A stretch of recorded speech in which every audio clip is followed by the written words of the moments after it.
Hello, everyone. Welcome to the Blind Wave Podcast. It is a big day today in Blind Wave world. We got lots to talk about. Indeed. Blind Wave world's been busy. As has our Discord. As is the gaming world. Yes, indeed. And as is the turkey world. One will be pardoned. One turkey? Yeah. What do you mean one turkey will be pardoned? I have a feeling Trump's going to be pardoning a lot of turkeys in the next month or so. He fires them all. There's no turkeys. And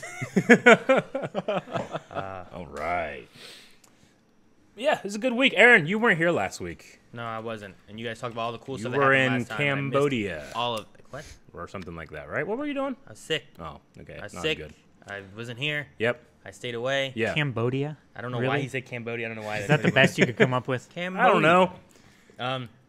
I missed all the conversation about Agents of S.H.I.E.L.D. You did. Well, I Yeah. claimed all the credit. You did. but for I didn't get to talk myself. about any of it, any That's- of the that was excitement of point. it all. Don't I was worry. like- The experts Calvin and Rick were here to fill in. Yeah, it's okay. Indeed. Yep. We knew everything about the things. What are they called? Everything about them. Objects? I know about bucklers, tower shields. I'm all I about don't shields. even know if you talked about the one that we were trying to get it. And we're like, all right, we're not gonna go past this number. And then we kept going and going and going. And then Calvin walked in when we hit the max of what our number was. Yeah. And he's like, Yeah, it's like he walked in, the room was on fire. It was me walking into the burning party as Troy with the pizzas. yeah, I don't get that reference because I just know the meme or the GIF or whatever. Yeah. I get the reference, Calvin. Yes. But thank yeah, you. It's revenge for him saying a reference earlier that all of us but me got.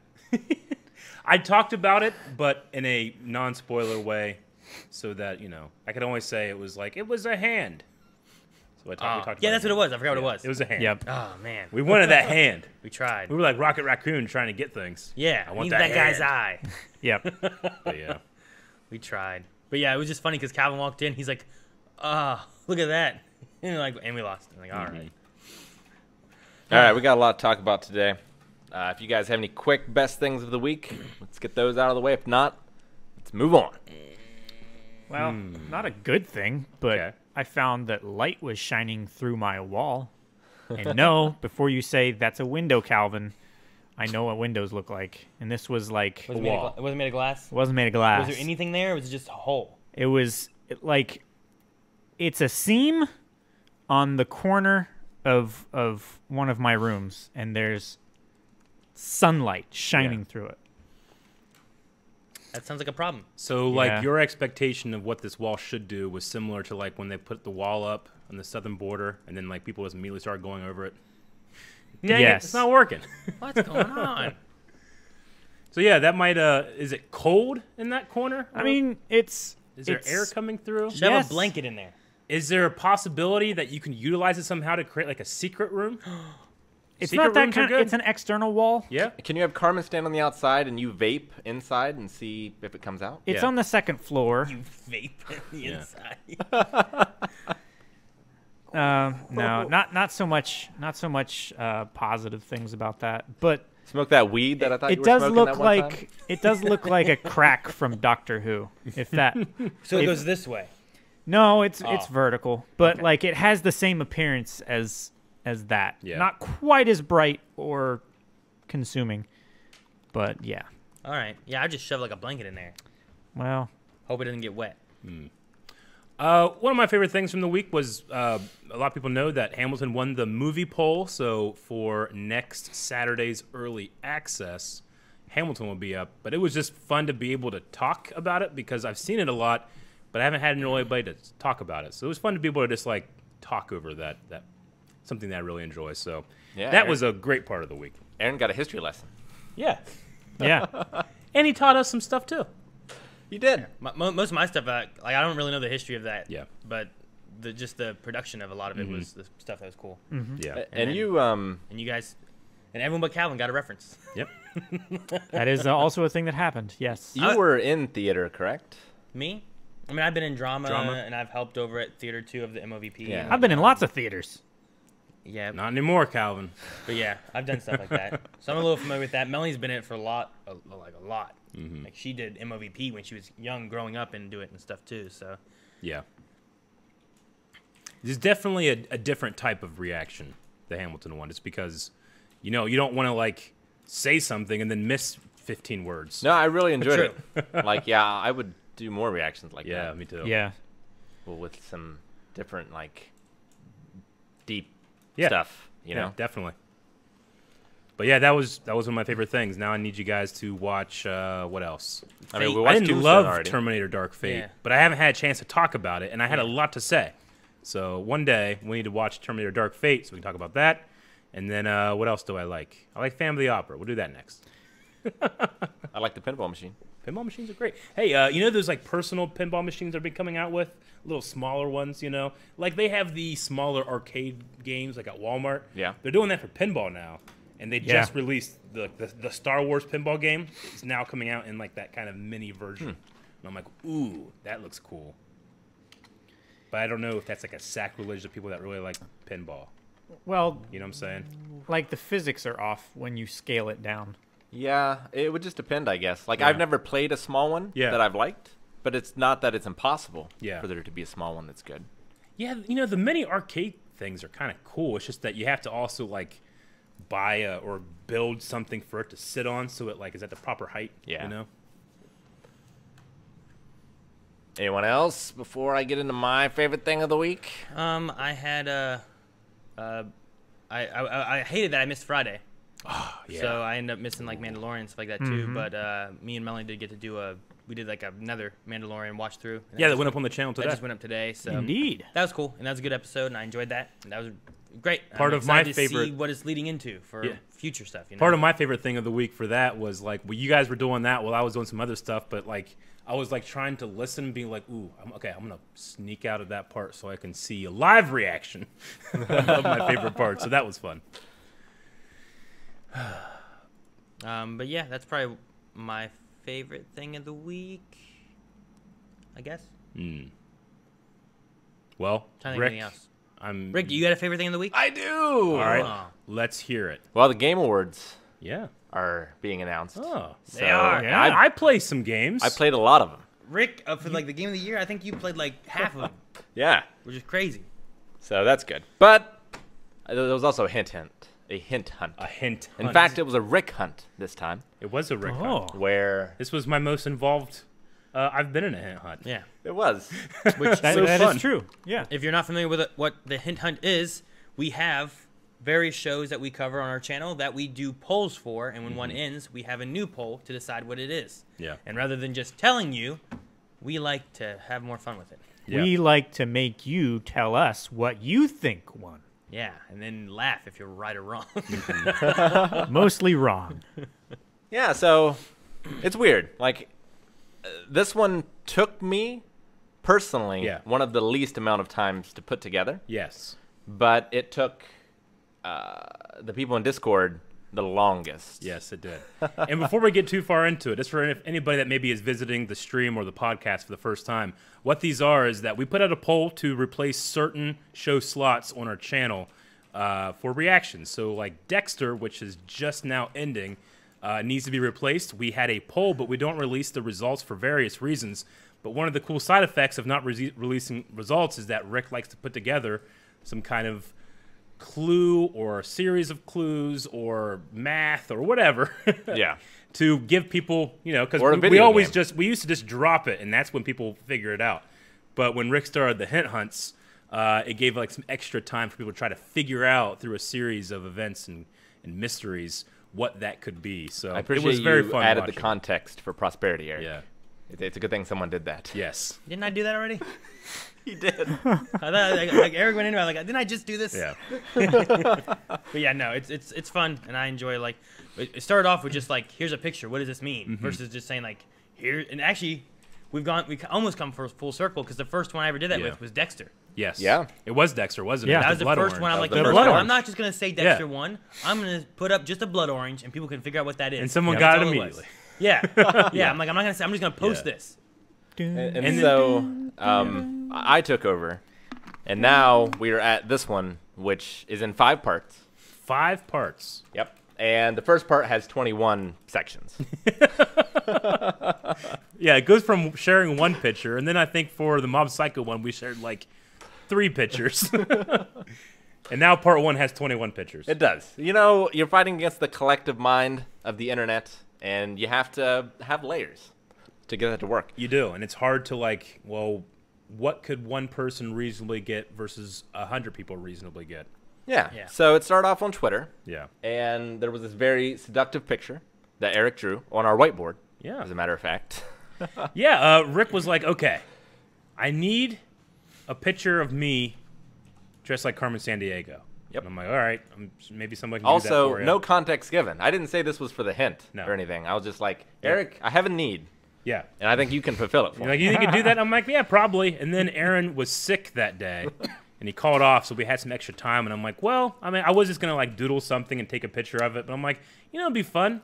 The whiteboard's over there. It's got colors and stuff. I could play with, like, scratching off stuff. Let's just do that. And I spent, like, an hour on it. Yeah. Wow. In the end, it looked pretty good. And then he's like, I need two pictures. I'm like, oh, okay, gotcha. All right. So the first part was a series of tweets.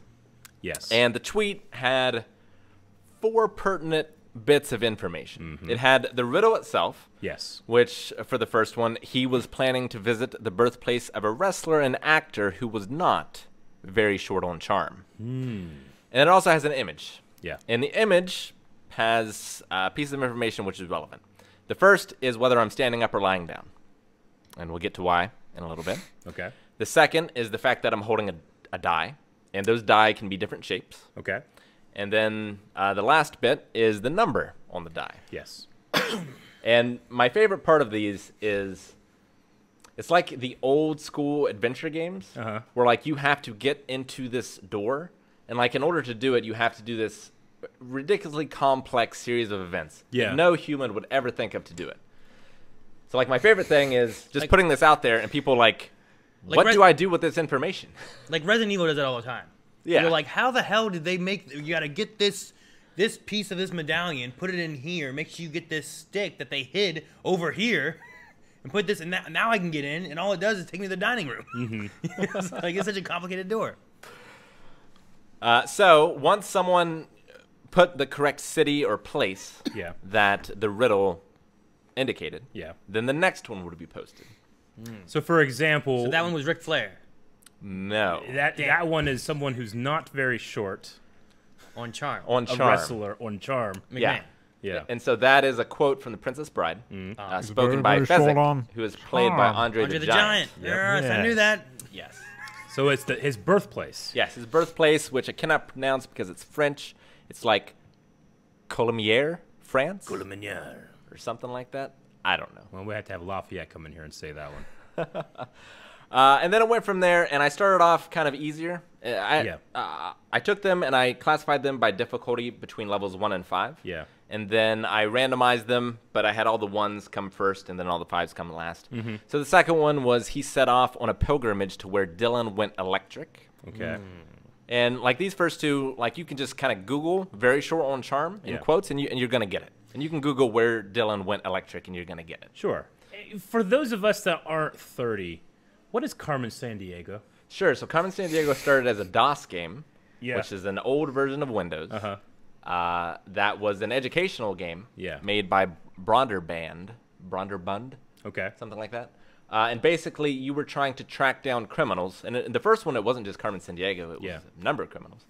And you would get hints to where they went. You would then go to that place to get the next hint. Yeah. And then eventually, and you would also get descriptions of them. So like what their hair was like, if they were tall or short. And eventually you would arrest that person and then win. And it's had television shows. It's had multiple video games. Where in the world? It was a is game Carmen show. Sandiego? Yeah. Where in the world is Carmen Sandiego? And there's a new... You're right? It's so like inside me when I hear that. And there's a new animated series on Netflix. Yeah, I hear there's a new animated series. Too. I had heard that it was put up, like they made the first TV show because like American children had scored very poorly in geography. So to combat that, they put this show in there. I'm just glad they did. Yeah. I used to watch it. I watched it all the time. And I played the games on PC. And so the idea of this one is instead of you're looking for Carmen You don't remember that I Sandiego- don't know song? what you're doing now, Eric. What is this? No, I know exactly what you're talking Yep. That's the first part of it. Yep. Of what? Carmen Sandiego song. Oh, the one we were just singing? Yeah. Oh, I don't remember that. Yeah. We need to play this as your. No, I'm kidding. So, DMCA'd. I always name them, and usually people don't know the name. But Yeah. for this one, it was Rick Hunt. Rick Hunt. And the idea was I'm going all over the world, asking for directions and ending up in these places, which is probably the most unbelievable one that I've done so far. Yes. Because Did you see my tweet that I had where I'm I like, did. all right. Hey, how's Rick finding all these places? I call shenanigans. And so Dylan went electric in Newport, Rhode Island. Yep. The next one was from Eric. He needed to depart this capital city at 8:15, or was it on? Oh. When I hear that, I immediately think of Oceanic Flight 815, Yes. leaving from Sydney, Australia, Indeed. to LAX, LA, United States, Yep. California. So Sydney, Australia was for that one. He was looking for the Hall of Fame where you might find the Addams Family, the Terminator, the Crew, the Enterprise. Yep. That's the Pinball Hall of Fame in Las Vegas, Nevada. Gotcha. Now this one I would not have gotten. I overheard him saying he was traveling to the home of two fictional wayward sons. This was Calvin's contribution. Carry on my Which wayward son. Wayward Sons in the lyrics of Kansas, in reference to the theme song played in the finale of each episode of the series so of far. Supernatural, Oh, we got there. the birthplace of Supernatural. Sam and Dean. Yeah. Lawrence, Kansas. That was a good one, Lawrence, Calvin. I liked it. Kansas. Wait, so he you guys all was- helped him with these? Yeah, you were sick. Oh, damn. I was like, he I didn't drew. ask me for shit. I created art. we had it under control. We didn't need you. It was tough coming up with 21 of them, so was. I was thankful for the help. Yeah. He headed for a place where a movie was shot simultaneously on film and digital cameras. Oh, man. Ah. That's 100% San Francisco. Yeah. Room. The room. Yeah, it can only be one. He literally bolted two cameras together. And I came up with this great. idea for the one before, but I had thought of the Hunt idea where I wrote this horror interactive fiction thing that I Yeah. thought would be perfect for Yeah. Halloween. This Gotcha. idea you were working on before, and then you're like, damn it, I have a better idea, but I have to start all over, and it's going to take me so much longer. And I'm like, all right.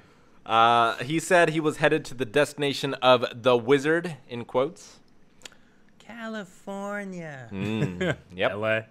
Yeah, he was Yeah. going to L.A., California. to the movie The The Wizard Wizard. with Freddie Prinze Jr.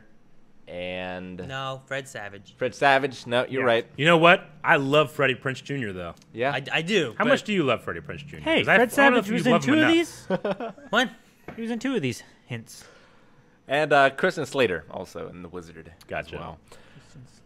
He wanted to visit the kayfabe hometown of a best-selling author who can't remember his most famous match, Truth and Consequences, New Mexico. Mankind, Cactus Jack's hometown. Yep. This one also came from Eric. He wanted to know where you could find a makeshift golf course where you might see a GAaaaame. Yeah, that was a fun one. That's moving in herds. Kualoa Ranch Kula Willa. in Hawaii. They do move in Say it herds. again. I will not. But yeah, it's a place that I actually went to, and I have a picture of me pointing at the golf course in Lost, and it also happens to be, if you turn around, that's where the T-Rex pops out in Jurassic Park. I don't know what you- Oh. Yes, good, thank you. I didn't know what you were doing, Calvin. I was like, go. No, I was that's a different animal, Aaron. The next one, he was trying to find the birthplace of the winningest athlete in their national sport with over 40 championships, over a dozen of which he went undefeated. This one took them longer than I expected. this Is was- this it took a sumo while. related? It is. Aha! And I wear him on a shirt that's been in several reactions. Several. E Honda. Hakuho Sho. Oh. You idiot. And, This is why we didn't ask you for help. Ulaanbaatar, Mongolia was his birthplace, which is a little bit of a trick because his national sport, sumo, is Japan's national sport. He's now a Japanese citizen, but he was born Mongolian. Trick. Google was their friend. answer. Took him a little bit to find that one. Well, and like at this point forward, you can't really just Google anymore. Gotcha. Like Oh, you really? gotta, They got harder and harder as you progressed, right? yeah. So you can't just search 40 championships. Like at this point, I was like putting in different parts of the clue and making sure nothing came up. Oh, so you were Google checking. I was. Ah. So that was that one. The next one, he was looking for a tomb whose inscription translates to the name of a Columbia Games title. Now, you can search for Columbia Games and look through the library. But they have a title, which is my favorite board game, Hammer of the Scots. Okay. Translated into Latin. I can't remember right now what it translates to. Yep. But that is on the tomb of Edward I, who is buried in London, England. Gotcha. Okay. London, England, England. That's like a tough one. I'm glad they got it. He was headed, well, they were stuck on that one for a little bit because there's also like Richard III, but he's buried somewhere else. So they were a little confused on that one. Although, overall, I'm amazed at how quickly they got through part 1. Yeah. I figured it would take them a little longer. That's when the amazement stopped. He was headed to where the father of a character portrayed by Christopher Lee, Robert De Niro, and Peter Boyle attended university. I imagine this was Frankenstein related. It's the only thing I could think of. Yep, which is correct. Dr. Frankenstein attended university at Ingolstadt, You got it. Germany. All right.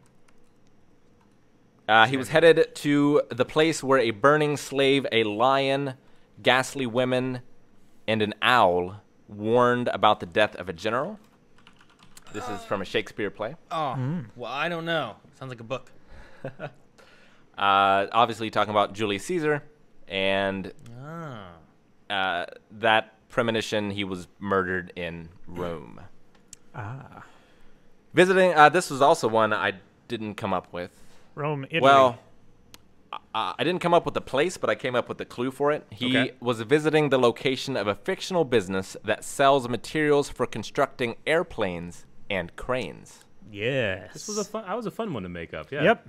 It's funny because like 2 hours before this one even came up, someone guessed Scranton, Pennsylvania for another one, which was incorrect. Gotcha. Nice. I saw this one pop up when I was sick, and I was thinking about it, and I'm like, man, I don't know what it could be. Airplanes. And as I went more and more, I'm like, oh man, it could be.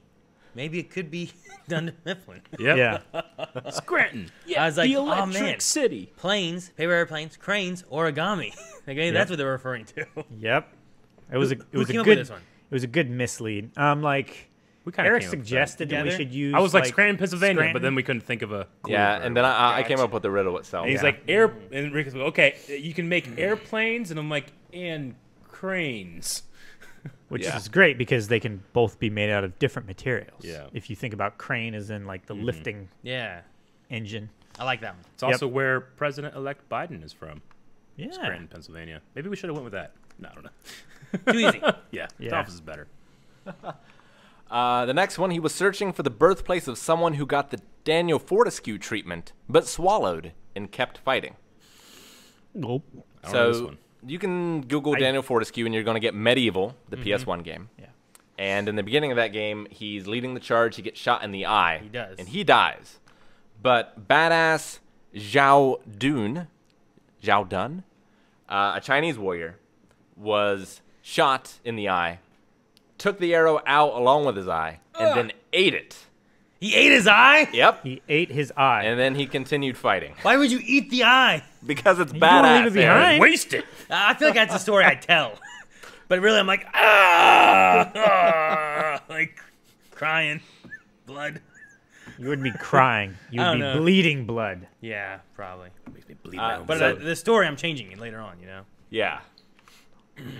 So he was born in Bozhao, China. I think is how you say that. Okay.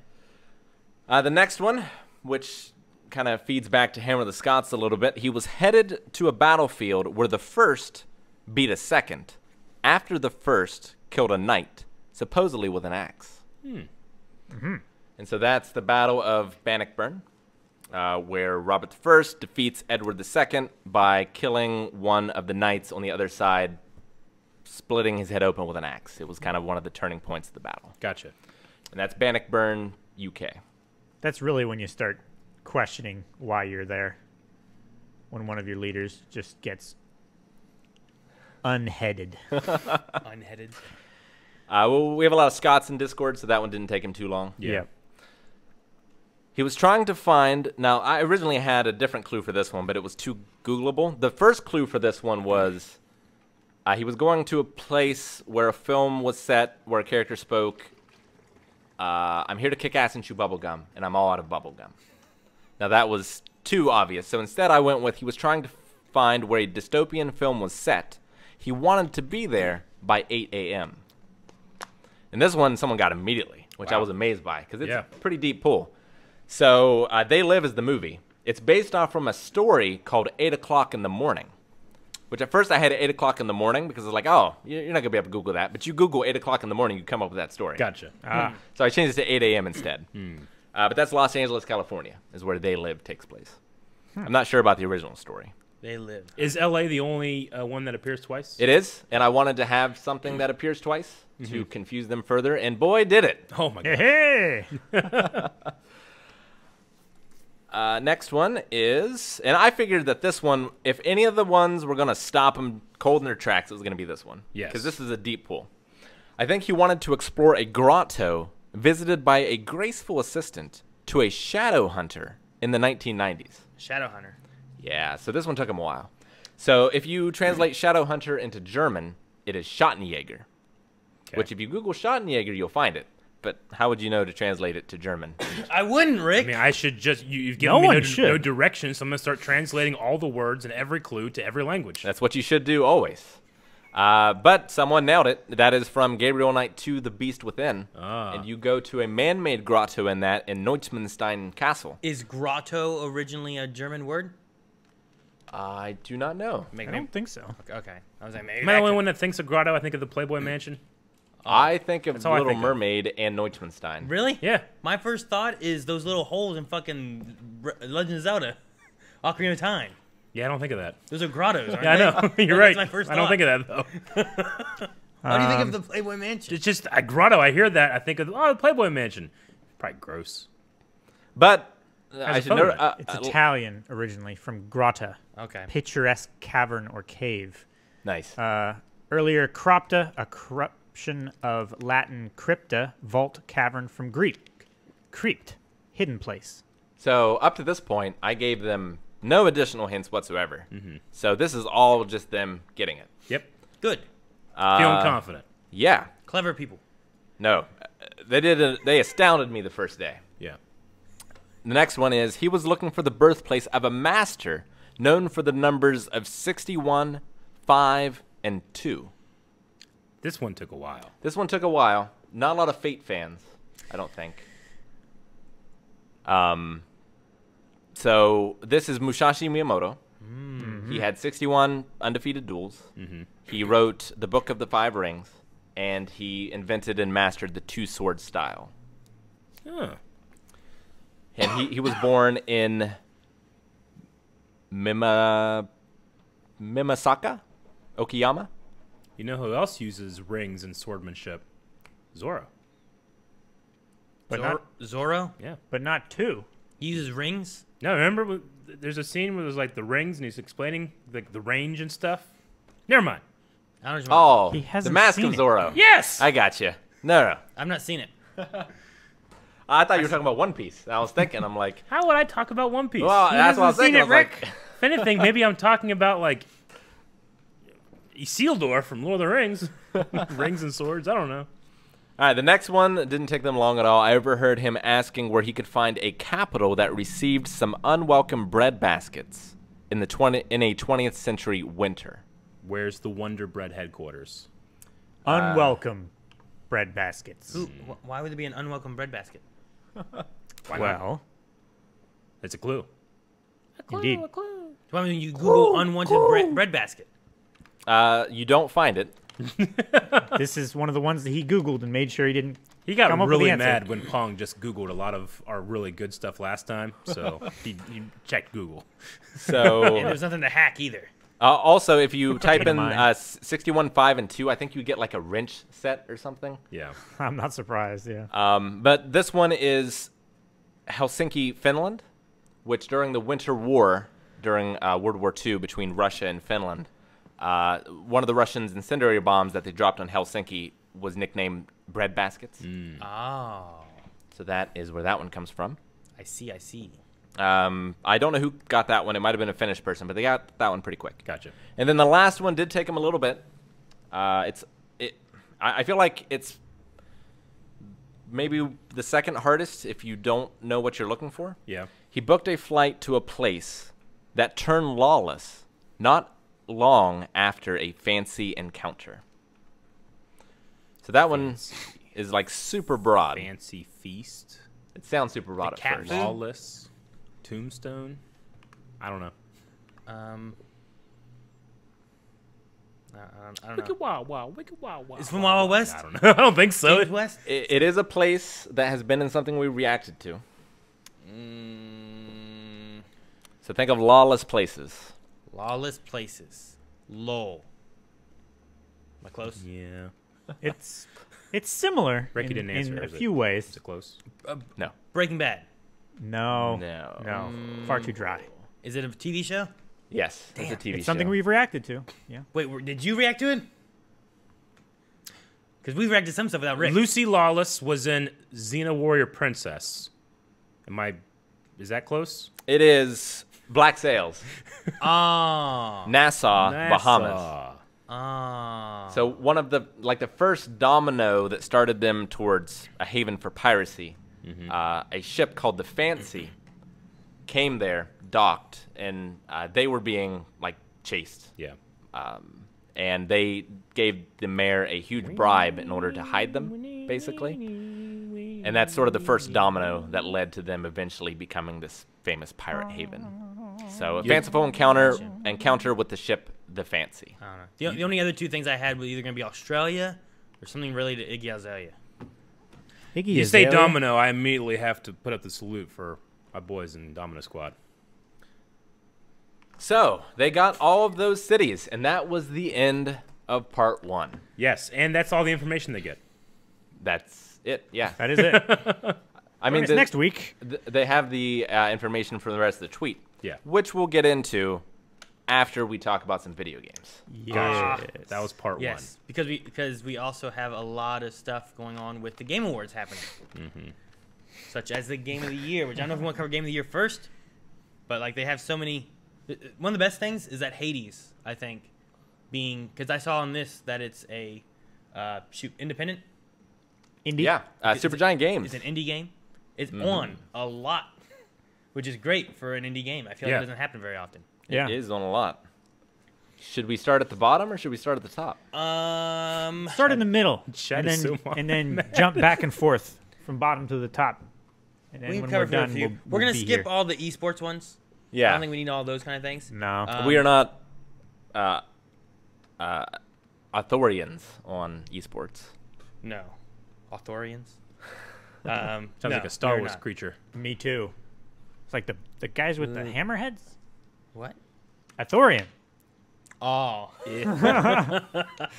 All right, I have these opened up here. It takes so long to load. There you go. Just like crossbows. My All man. right, we can start down towards the middle bottom area here. All right, hit me up. Well, we have best multiplayer game of the year, Okay. Okay. which we have Animal Crossings, New Horizons, Among Us, Call of Loved it. Duty Warzone, Fall Guys, and Valorant. Now, I was confused about the inclusion of Among Us because I thought that came out. I don't know the release date of it. I was maybe looking at 2018. 2018. Yep. Maybe it was towards the end of 2018, similar to there was another game on this list that was What? Not- June 2018. well, I don't know. Is it like a remaster or something? It could Maybe also it counts once it's downloaded a certain amount of times or something. I don't know.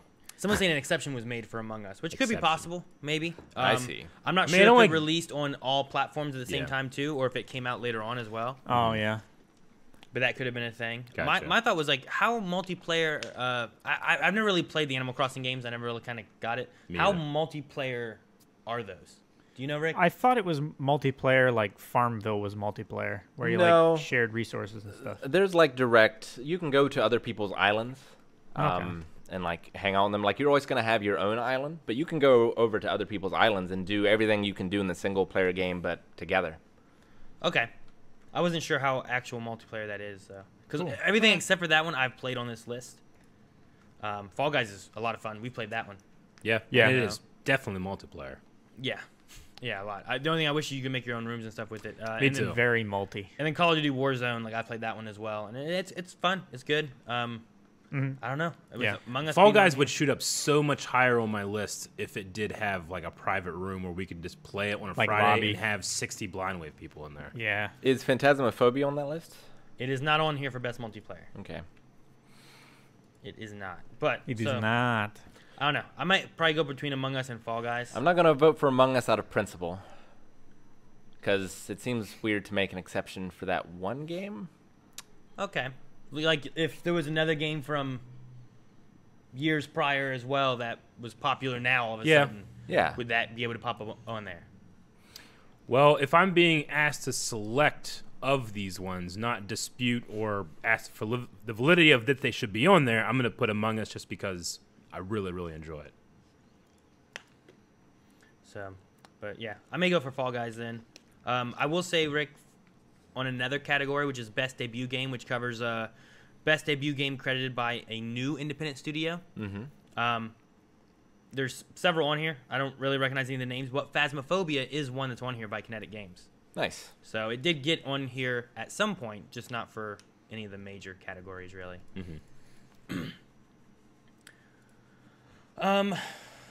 And then let's snag another one of these here. Let's look at Best Family Game. Okay. For Best Game Appropriate for Family Play, we have Animal Crossing New Horizon again. We also have Crash Bandicoot 4. And Okay. then Fall Guys Ultimate Knockout.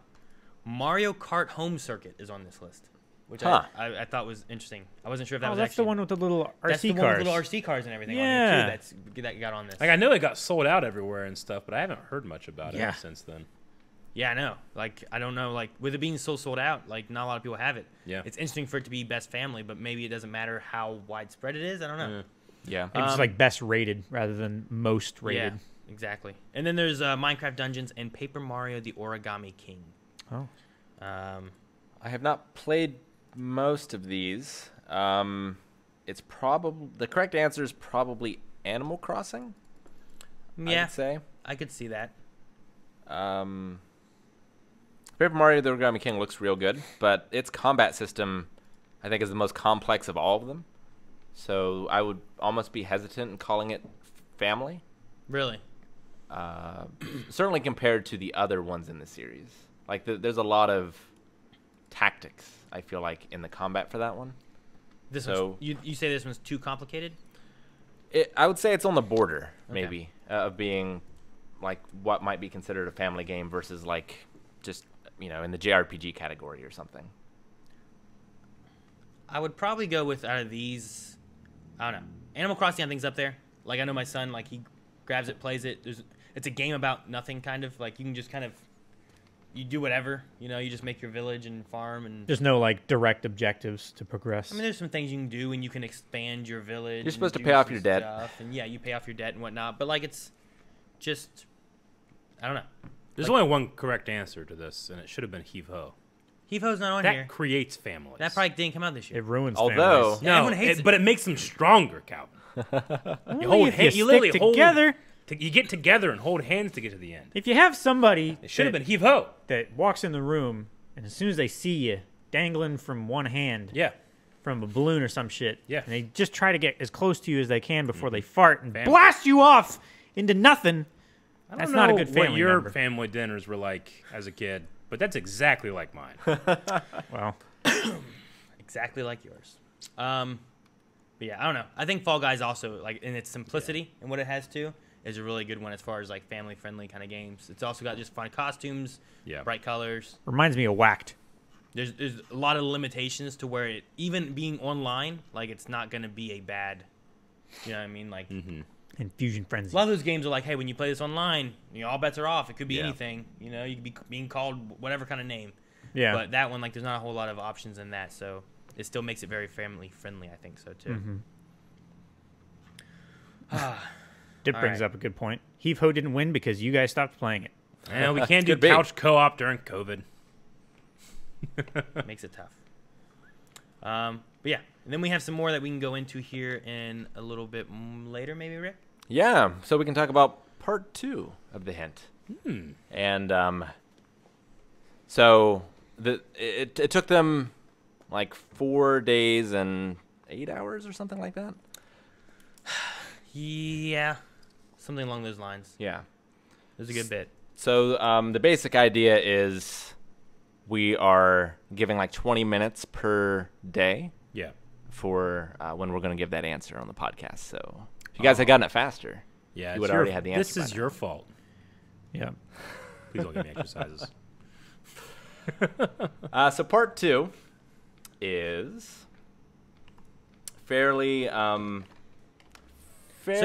they just finished part 1, Yeah. right? Where they've Like, discovered the what- cities. What do they have? Like, So what do they have from city that? names. They have 21 cities. And a castle. Yes, the castle works, but also the city would work too. Sure. It doesn't really matter. Let me. I don't know if I have it here. Let me get this. Okay. So there's more than just the riddle, though, right? So there's this picture. There's whether I'm standing or leaning. There's the type of dice, and then there's the number, right? So my hope was. Yeah, you got to show the standing picture. It's so much better than the laying picture. I slacked on the laying picture. I think the laying picture is good. Why'd you slack? Because I like the hat better in it. Like, Like you spent a bunch of time on the first one. no, I and then- took pictures of Rick to use as a model, and he laid down weird. he's like, paint me like one of your French girls. Though I how think he the hat wanted it, Rick. is more Carmen Sandiego in that one. So Yeah. the fact that there's numbers on these, and the numbers range from negative numbers to plus 42, right? I was hoping that them figuring out that there's cities, and then the fact that there's numbers would be like, well, how can I get a number from a city? Right? Zip codes, area codes, postal codes, population.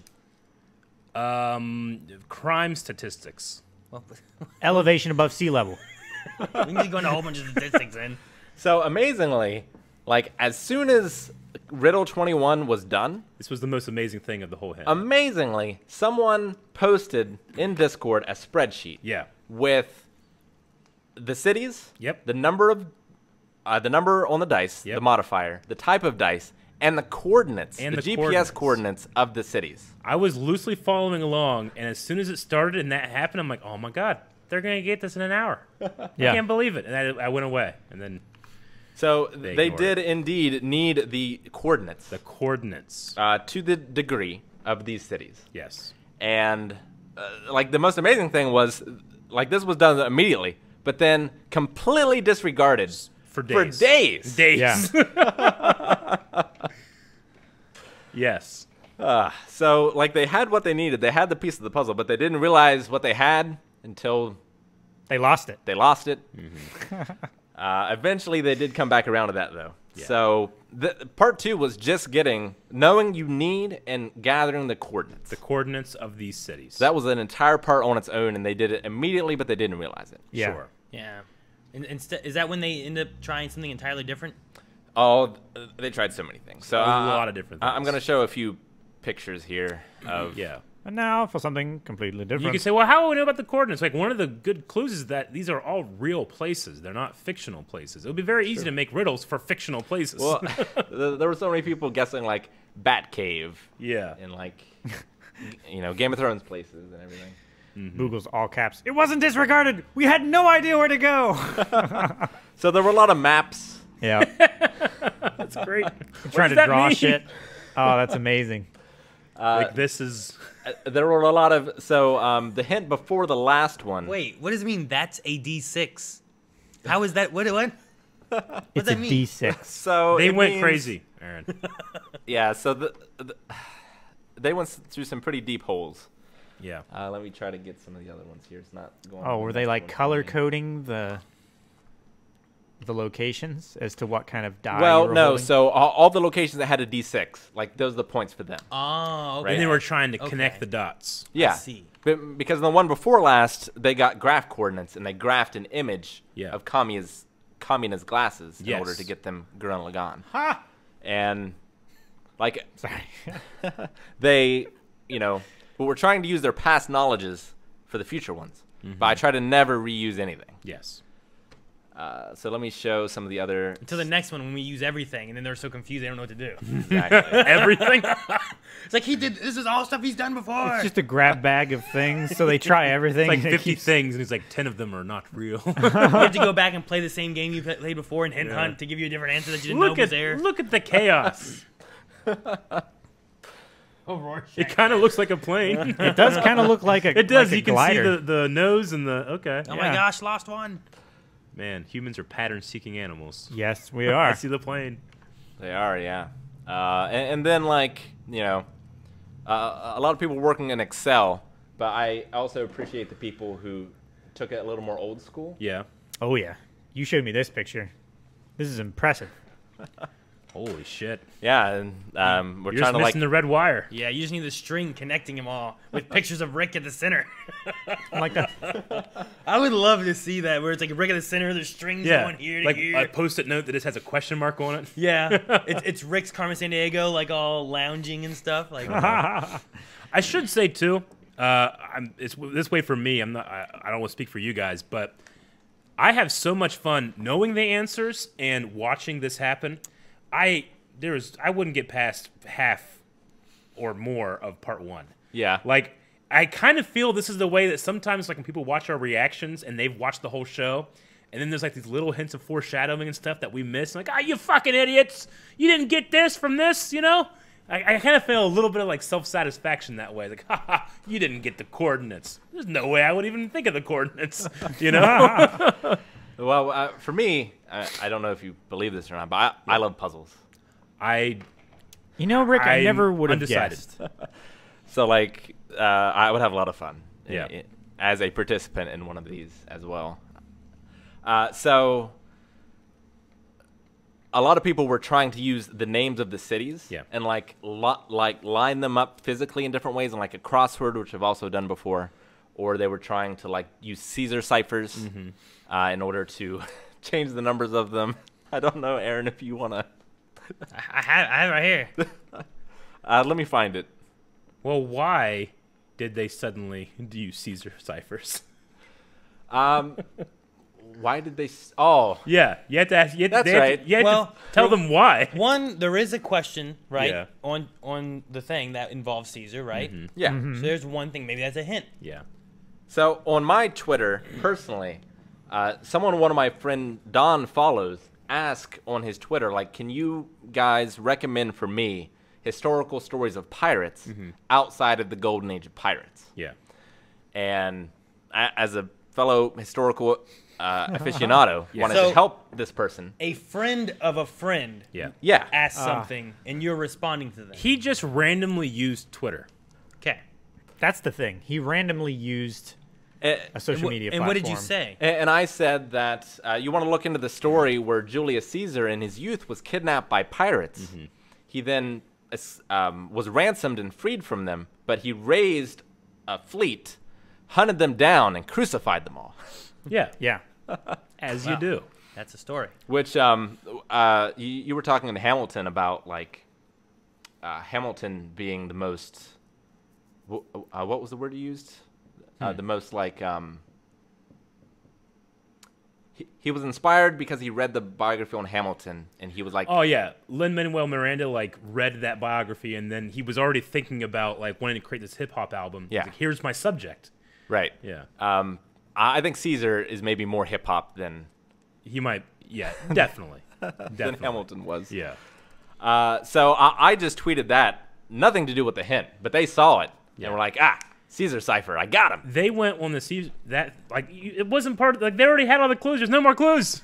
And they're like, no, this is part of it. There's like conspiracies and stuff. Like he's doing this. It was so fun. That's so funny. And so, like, the next day, I think, or at least several hours later, Aaron tweeted this. Yeah. Well, I know another one of the parts too was that someone had said stuff, and you gave a couple hints throughout the week to help. And one of the things you're like, hey, this person was on the right track yesterday with something they said. Yeah. But then they had said 30 things. Yeah. And 5 of them were about Caesar ciphers, Yeah. you know? They're like, oh, it must have been this. Sure. So that was one of the reasons, too, they stuck on that. But when you were talking about that, I'm like, why are they stuck on Caesar ciphers? I'm like, I should go home and tweet out, et tu, Brute. And instead of doing that, I went home and we got Little Caesars for dinner. and I brought home Little Caesars, took a picture of my kids, and I had stated, like, these kids are goofy, which my kids are goofy, but also the Wave Riders are goofy. And I made sure that on the box, the only person in the tweets that saw this was Akasan, who had no idea why. He had no idea why. Why is Caesar X'd out? And I did that to be like, don't look at the Caesar. No Caesar cipher. No Caesar. Yeah. So Now, it was funnier when you told it to me, because I got the impression that you only ordered Little Caesars for dinner for this purpose. I mean, I did, but I also messaged Melanie, like, hey, what do you want to do for dinner? You want Little Caesars? And she didn't answer me. So I called, she didn't answer me, so I just ordered Little Caesars. Yeah. And then when she did call, she's like, I don't know what we're doing for dinner. I'm like, I'm already getting Little Caesars. She goes, oh, good. It's funny, like, you tweeted something that had nothing to do with the hint hunt, and they took it as that. Aaron messages this thing out, like, saying, no Caesar, you know? Yeah, I did. Like, no. So I X'd out the Caesar thing, and then I think whenever it was seen was later on when Rick mentioned something. And he's like, you guys didn't even see this. I'm like, he's taunting us. Give him exercises. Like, I was helping. He was trying to help you. On a Caesar to help you guys. Boogle says the other Caesar wasn't X'd out. I mean, the one that's upside down? Yeah, I mean, apparently. That's because he's in distress. He's already pushing up daisies. And so at the end of part 2, they now have some GPS coordinates, Gotcha. longitude and latitude. Oh, yeah. Which we'll get into after these next Game Awards. Yes. After these we still messages. have more game categories Indeed. that we need to cover. One of which being best role-playing game, which I'm going to cover mainly because I know Rick has some big ones in this that he likes. We have Genshin Impact, which I'm not too familiar with, as well as Wasteland 3. There's also Yakuza Like a Dragon. And then there's Persona 5 Royale and Final Fantasy 7 Remake, which I imagine out of these, Final Fantasy 7 Remake is huge. Yeah. And I really feel that, but I don't know a lot about Persona Royale. So Genshin Impact is the, like, Breath of the Wild almost clone. It's hugely popular. That's for mobile. That is hugely popular. Yeah. I haven't played it myself, but I've seen it. It looks really good, to be fair. Not just visually, but in terms of mechanics as well. Breath of the waifu. Yeah, pretty much. And there's ads for it just everywhere. Like, Gotcha. Can't escape them. I've played Final Fantasy 7 Remake. I've played Persona 5 Royale. I haven't played Yakuza Like a Dragon, but I have played games in the Yakuza series before. I have not played Wasteland 3, but I'm familiar with the Wasteland series. For me, it's a tough one because I would give it to Persona 5 Royale. Really? Which is weird because, like, Persona 5 Royale came out this year in, like, January. But Persona 5 came out not this year. It had some extra stuff. Like, it's, you know, not a remaster, but it has... It's kind of like the definitive edition of it, if you will. Okay. But, like, Final Fantasy 7 Remake is absolutely incredible, but it's 25% of Final Fantasy 7. Like, if it was Final Fantasy 7 versus Persona 5 Royale, I might give it to Final Fantasy 7, but I don't think I can give it to 25% of Final Fantasy 7 over Persona 5 Royale, if that makes sense. Yeah. You mean, like, in terms of what the length of the game actually is, not necessarily the fact that this is like a remake. Well, not just the length, but just the story. Yeah. You know, like, Final Fantasy 7 Remake is part 1. Sure. Right? So it's hard to judge that on its own. Yeah, like, of. would Empire Strikes Back be one of the best movies of all time if it was just a Battle of Hoth? Well, yes, but... Especially if, like, the full game already exists. Yeah. Right? Is the kind like of you already know how much you're missing. Yeah. Kind of thing. Yeah, kind of. So, like, if there's ever, like, a Final Fantasy VII Remake definitive edition that puts it all together, but just judging it on its own as just its part 1, I think Persona 5 Royale is the better game. Gotcha. All right. I have no opinion. Well, how about we go into one where you can have an opinion? I have opinions. I like everyone having opinions. Okay. Best action adventure game. Ooh, I know those. So this is for the best action adventure game combining combat with traversal and puzzle solving. Gotcha. So we have games such as Assassin's Creed Valhalla, which Eric just started on Twitch last night. I did last night. I am 3 hours in. I'm like nowhere close to being done with the tutorial. Gotcha. I spent much of that through Dark Souls. Yeah. I think this is real, though. Oh, okay. We also have Ghost of Tsushima, which Calvin has been streaming. Been playing. Yeah. none of us have played this. We played the first one, Marvel's Spider-Man Miles Morales. I haven't played the new one, but I love the I'm definitely looking forward to that. The first Spider-Man was so much fun. I loved it. I loved the combat. I loved the web slinging. I loved the story was great. Like, it was all really good. Yeah. So I'm excited for what Miles Morales has. I plan to play it probably after I get a PS5. I know I can play it on PS4, but I'm going to wait until I have access to PS5. Yeah. One on Calvin, Ori and the Will of the Wisps. Yeah.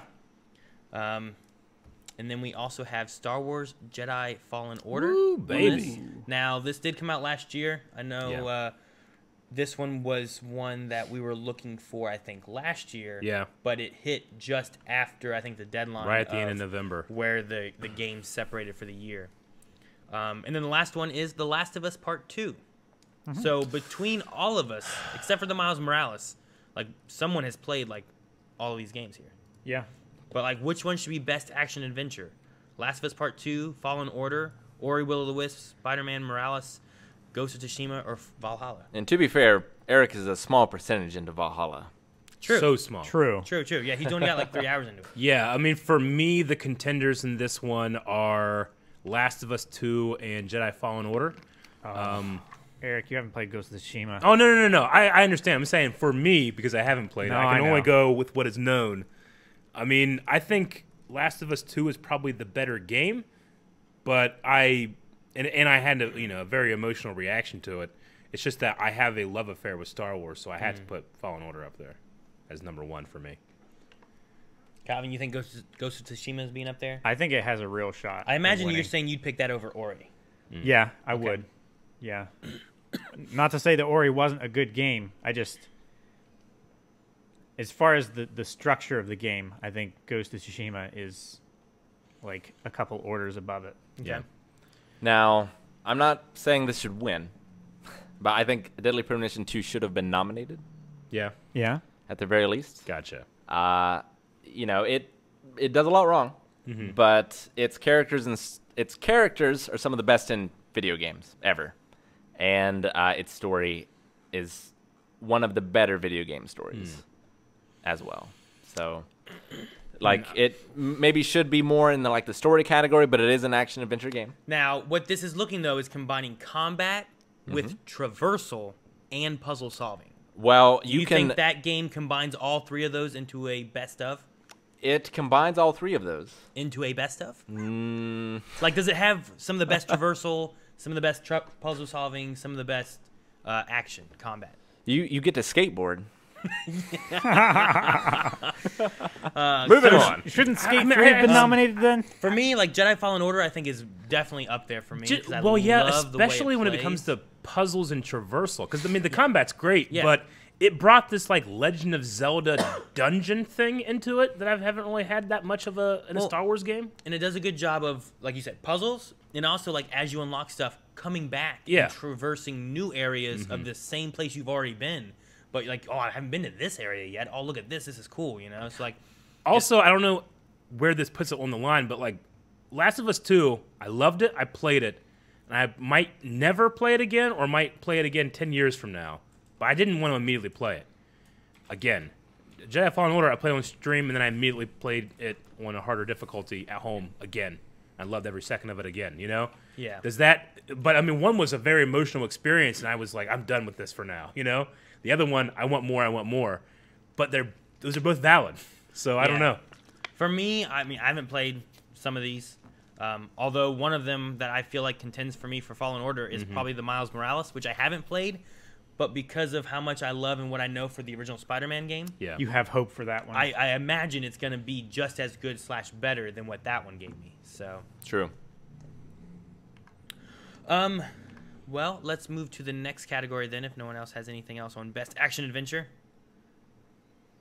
which is Best Action with no adventure. Doom Eternal, which is one of Rick's favorite games, I believe.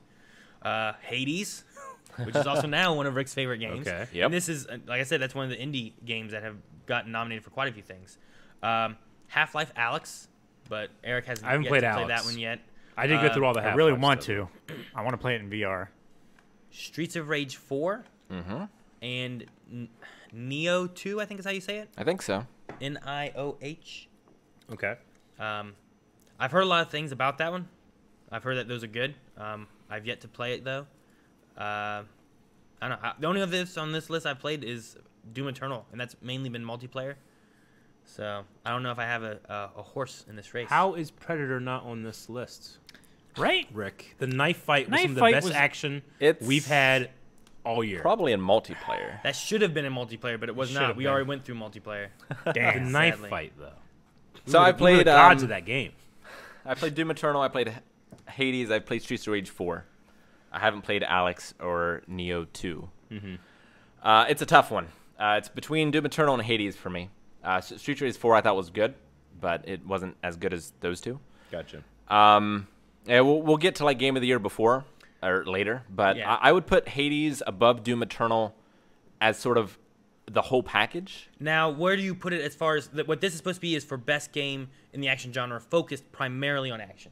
Like if you're looking at mainly from an action standpoint. So if I'm just looking at action and I'm looking at the gameplay of the action, Doom Eternal wins. Okay. If I'm looking at the broader package, like Hades has amazing action, but its story is better than Doom, its music is better than Doom. Like it does a lot of things better than Doom, but it doesn't do the action better than Doom Eternal. I like Doom Eternal. I can see why a lot of people don't like it. I would say it's two reasons, and the second reason kind of ties into the first. The first is not misconception, but like having expectations of what they thought it was going to be, because it's a direct sequel to Doom 2016. I don't know if any of you have played Doom 2016. I have not. No. Both Dooms have been on my list of maybe like a Scream Stream thing, but I'm like, I don't know if they're Scream Stream material, so I just pushed them off and never played them. So Doom 16 was very well received, and I like Doom 2016 quite a bit. I'm pretty sure it's 2016. I'm pretty sure I own it, but I've never played it. And its story kind of left off on like a cliffhanger-ish sort of ending, and this picks up directly after that. Yeah. But this Doom Eternal is nothing like Doom 2016 in terms of gameplay. Like they're both first person, they both have guns, but they play so differently. So I think people were taken aback by that, and that's why some people didn't maybe give it the chance that it requires. And also another reason I would say is it's kind of like Devil May Cry 5 in a way. So like if you look at something like, I don't know, let's say like Marvel's Spider-Man, right? Yes. Like I think level of enjoyment in Marvel Spider-Man is good at every level of play of that game, because like, you know, if you play that on the easiest difficulty whatsoever, and like just set it so there's no challenge whatsoever to the gameplay, like you can still enjoy the story and the world and just being an awesome web Spider-Man, right? And Yeah. have a high degree of fun. In Doom Eternal, unless you put in the effort to be good at that game, I don't think you are going to have a fun time. Whether that's a good or a bad thing is up to you. But I think playing Doom Eternal on the lower difficulties is a disservice to the enjoyment of the game. Like, I'm not sure that they even really should have included them necessarily. And also having it on console as well would probably be a much worse experience, I would imagine. Because like on the higher difficulties, it is such an exhilaration. And like every combat encounter is basically a playroom, and you have the coolest toys in the world. And it's up to you how to use those toys in order to take over, you know, the objective, like kill these demons in what order that you think is best. But it is complex, and there's a lot of mechanics. And one of the most important things that you need to learn in that game, the game does not teach you, which is quick weapon swapping. Like that's something that you can learn through like YouTube videos and stuff. Well, that was one you learned later on that you were like, man, if I'd have known this before, how much more of this would have changed in my game? Huge difference. And the game is so much better once you know it. So for me, like because it, and But is it better in the action thing because it doesn't teach you that though, or just because it has things that can make you better? so like I was saying about Spider-Man, like for me, Spider-Man is a lot of fun, like at lower difficulties to higher difficulties, right? And like that fun level kind of scales. Whereas Doom, I feel like is no fun until you get really good at it. But then it is some of the most fun I've ever had playing a video game. Okay. If that makes sense. Yeah, you're just putting on a scale of like, this game is no fun, but once I know how to play it, it is more fun than the game that's easy to understand is fun. Exactly. Yeah. Get so it. I got it. You get it? Yep. yeah, Right. So in that long thing, then you're saying Doom Eternal over Hades, though? I would say Doom Eternal over Hades for Gotcha. best action. Okay. But you still love Hades. Oh, we will get to Hades when we start talking about Game of the Year. Yeah, there's some more Hades coming up here in a little bit. Yeah, I figured. We don't have too much of a race maybe with this, but I like this innovation in accessibility category they have. Yeah. Recognizing software and or hardware that is pushing the medium forward by adding features, technology, and content to help games be played and enjoyed by an even wider audience. Now, I don't know what necessarily these games did that put them in this category, but there is Watch Dogs Legion, Last of Us Part 2, Hyperroot, or Hyperdot, sorry. I looked at that. Hyperdot. That D was like... Anyway, Hyperdot, Grounded, and Assassin's Creed Valhalla. Are all on that list. So I'd be curious to hear what these games did for accessibility. Like, I know Grounded had the thing where people with arachnophobia, they can change the spiders. yeah, Yeah. like you could have different stages of spiders. Yeah. The rest I'm not really that familiar with as to what they... I know Last of Us 2 had a lot of this, where like it enhanced like certain colors for vision impaired people. Yeah, it didn't have like a colorblind type of thing that it really changed. Something like that. There was apply hearing accessibility preset where it like actually would like, if you're supposed to be listening for something, it actually will come as a subtitle, you know? Okay. There is a motor accessibility preset, which configures all recommended settings designed for players with a physical or mobility disability. Someone said that you can play Last of Us blind. Yeah.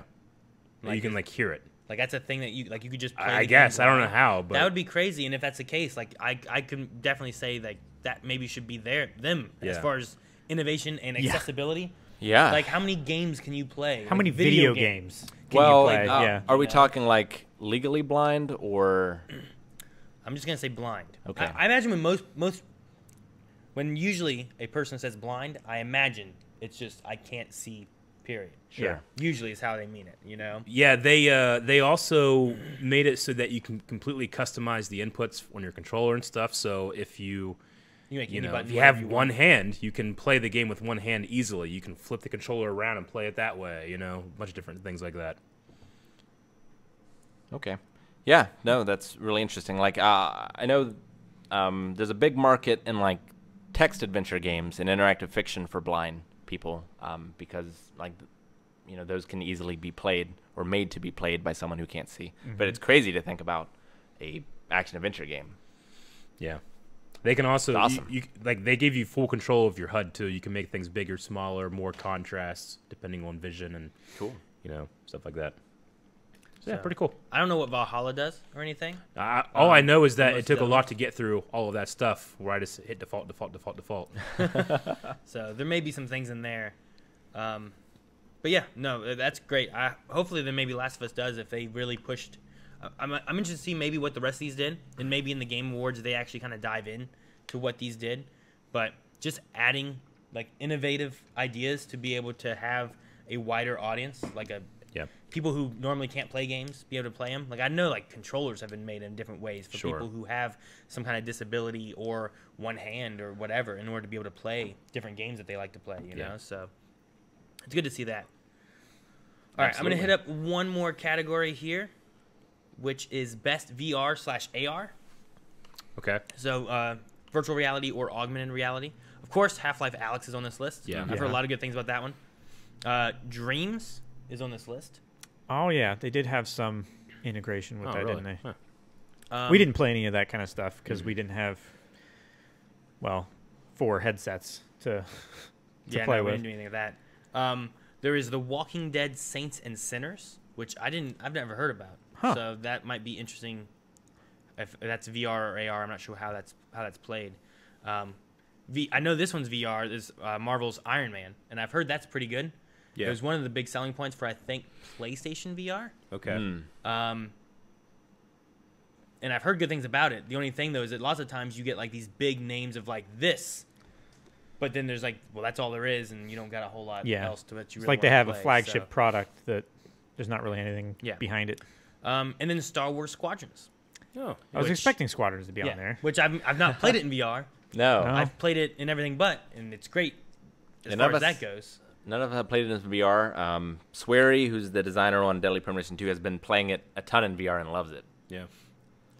And Half-Life Alyx, just because of the Half-Life name, I have to assume that it's incredible. Just from what I've seen, like, you know, I subscribe to a couple like gaming subreddits, like Half-Life Alyx. Just there were so many clips and people just sharing their experiences in the game that seems so unique. It seems like it really pushed the and I what think you could do. some of that too may also have to do with it being made for Index. Yeah, because of that, you have that full finger control. Yeah, and I feel like that just opens up more doors than if you play it probably on a VR, but like a lesser VR that doesn't have that capability.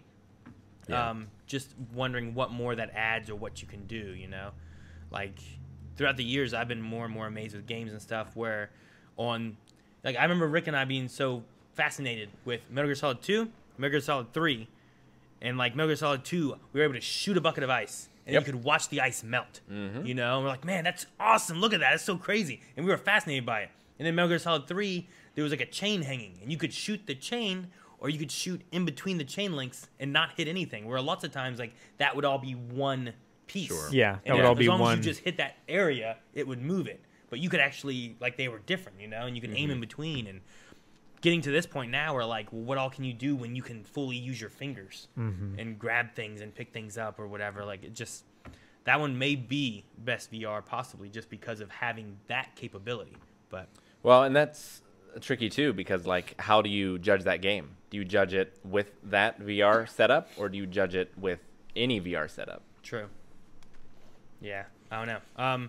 The tag under this says for best experience playable in virtual or augmented reality, irrespective of platform. gotcha. So I So guess- just best overall. Yeah, I guess regardless of platform. I mean, it would also make sense, like, if you were judging a game that you're playing on, like, a Pentium 2 as opposed to, like, a brand new, like, processor or something like that. Your Yeah. playing experience would be quite different. Yeah, for sure. So, but yeah. So there we go for best VR and AR. And I think with that, we have a part 3 to maybe kind of talk about a little bit, Rick. All right. So part 3. So right now they've gotten, by solving riddles, cities around the world and GPS coordinates for those cities. Gotcha. So the next thing is kind of using two pieces of information here, whether I'm standing up or laying down, Okay. and what the modifier on the dice is. Okay, so the standing up and laying down, Aaron got this immediately without me even telling him what it was in relation to. Yeah. So I was very proud of Aaron. So proud of you. Yay. Again, I could have solved this puzzle. I would have had trouble with the Twitter part. So many. So me standing up or standing down, if you think about like coordinates, it's whether you're looking at the longitude or the latitude. Long, yeah. lateral. Got it. Yeah, so if I'm standing up, it's the longitude. Yeah. And if I'm laying down, it's the latitude that you're looking at. And then you simply just add the modifier on the dice to that coordinate. Sounds simple. one would think. Yeah, it took him a while. Uh-huh. And I had a lot of fun watching them try to figure out what it was, because this is the part where they were trying to use that number for the Caesar cipher. And, like, so the first thing I did for this was I came up with the riddles. And I didn't know how I was going to use the information. My first idea was to make basically just remake Where in the World is Carmen Sandiego for DOS, Yeah. but for me, and have that as a web application. Was my first idea. And so I just needed these things, these places, and then people would choose from a list of places to go to, and if it was the right one, they'd get the next one. Gotcha. But I thought I could probably make that in time, but there's no way I could make it to where someone couldn't hack it and find just the information. So instead, I decided to take it to Twitter. I've lost my train of thought. Where was I? Well, you were talking about, like, you didn't know what you were going to do with the information. Yes. So the first thing I came up with was the hints in the cities, right? Yes. So then I was like, what else can I do with this? Well, it'll be really interesting to use GPS coordinates. But then what can I do with those? Because they're such, like, strange numbers. Some of them are negative, some of them are positive. And so in order to get them where I needed to be, which is in the next step, Yeah. the numbers had to range pretty wide. Yeah. So I was thinking, like, this will probably confuse them because like some of them have plus 42, and like I eventually this all leads to letters. Yes. Eventually, right? And so I needed to get these cities to these letters. But in order to make that jump for some of these, like at first it was easy, like for the first 15. But as I started running out of options, it was much more difficult to make it all work together. So eventually, because when I started, I just had like a D8 can only go up to a D8. So I can only plus or minus to a D8. Yeah. But once I got to the end, I was like, nope, this is impossible. Fuck it. This one's plus 42. Nice. And so it works, but it confused them a lot because, like, why would you do plus 42 if it's anything to do with letters? Yeah. Because there's only 26 letters. Yep. So the number would be between 1 and 26. So I think that, along with the shape of the dice, which we'll get to in a second, gave them the hardest problem. Gotcha. But what you needed to do was take the coordinate, longitude or latitude, depending on whether I was standing up or lying down, and add the number to it, to its absolute value, I should say. So if it was negative 92 degrees, make it 92 degrees, and then add or subtract the number. And then you get the next part of the clue. Gotcha. All right. Well, before we get to that part, we're going to hit up a few more of these awards. We do have, and I definitely want to make sure we cover this one, which is Best Indie Game. Yeah. Which we have Carrion. Carry on my We have Fall Guys. We have Hades. We have Spelunky 2. And we have Spiritfarer. All right, we're back. We'll give some ad time, people. But yeah, internet just went down. Yeah. So Conspiracy! we didn't realize for a while. This is on purpose. So we already announced. Yeah, I don't feel like going through everything again, so. Yeah. Anyway, We what's the had some next really game good award? jokes and That's stuff. who won. I feel like if we try to recreate it, it's gonna feel really like insincere. It's going to be like forced, so. Yeah. Anyway, what's the next game award thing? Best You need Indie. to be there. All right. We're back. Sorry, everybody. So what we were talking about with Best Indie was just the idea of like Fall Guys. Probably Hades, I think, is the one that's going to be most deserving of this. Yeah. I feel so bad for Spelunky 2 For a This lot is of what we Spelunky were too. talking about. to come out the same year that Hades did, because I feel like I love the original Spelunky, and from what I've heard, the second one is also fantastic. But it is also a roguelite in the same genre that Hades is, and Hades is obviously fresh. Like Spelunky 2 builds on the formula of Spelunky 1. Yeah. But also Hades is just so much better. So I feel really bad. Like any other year, Spelunky 2 could have been in contention, but not against Hades. Gotcha. And also, I don't know if you skip score and music, but Hades music is I have absolutely not. okay. It's above. All All right. those. Some of the best ones are up above. I got you. Which we're heading up into.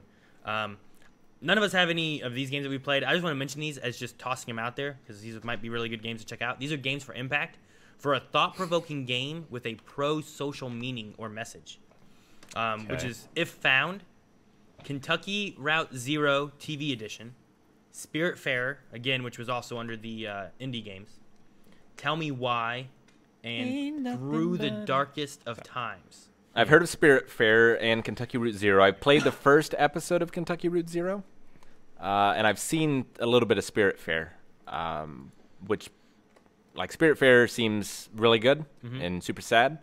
Kentucky Route Zero also seems amazing. It's a sort of point-and-click adventure game.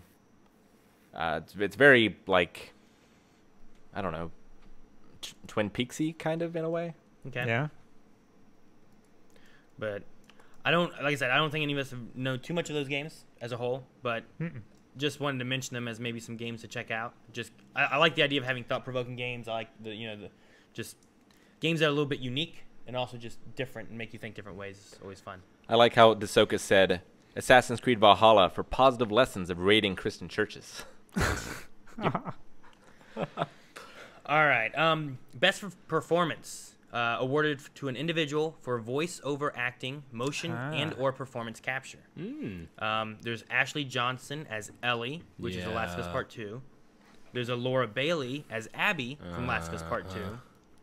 There's also Daisuke Suuji as Jin Sakai. Jin Sakai. Yeah. from Ghost of Tsushima.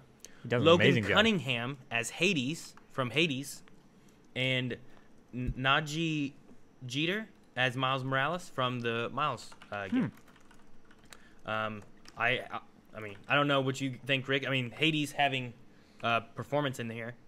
I mean, it's a crime that Persona Royale 5 is not on this list, and it's also a crime that Deadly Premonition 2 is not on this list. A crime. Yeah, no. Who are you going to... Seriously, Jeff Kramer's performance as Francis York Morgan, or Francis Zach Morgan, as the case may be, is absolutely incredible and one of the best performances of a character in a game. And also, Patricia from Deadly Premonition 2 is also absolutely incredible performance. And that's not, like, ironic in any way. They're just absolutely great and should definitely be on that list. And there's so many great voice actors from Persona 5. I don't know who necessarily I would go with. I'm thinking maybe the uncle bartender, whose name is escaping me right now, starts with an S. He's really good, but there's a lot of really good voice performances in that. As far as Hades goes, he's amazing. The narrator in the game is also probably my favorite. But there's a lot of really good characterizations of the Greek gods in that game, so I could see giving it to a number of them. Hades gets probably the most lines next to the narrator, but I would probably give it to the narrator over Hades. All right. I would give it to whoever played Allie. Calvin and Eric, yeah, I think you guys both have played Last of Us 2 now, right?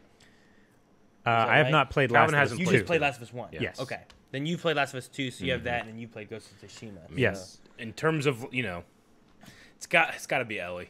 Abby was also good, but I mean, I don't know any of the other ones, but just in terms of like how much I enjoyed that performance, which was clearly driven by an actor, it's Ellie. What do you think about just Jen? from my own experience, I am so glad that I chose English subtitles with the original Japanese voice acting, because it's amazing.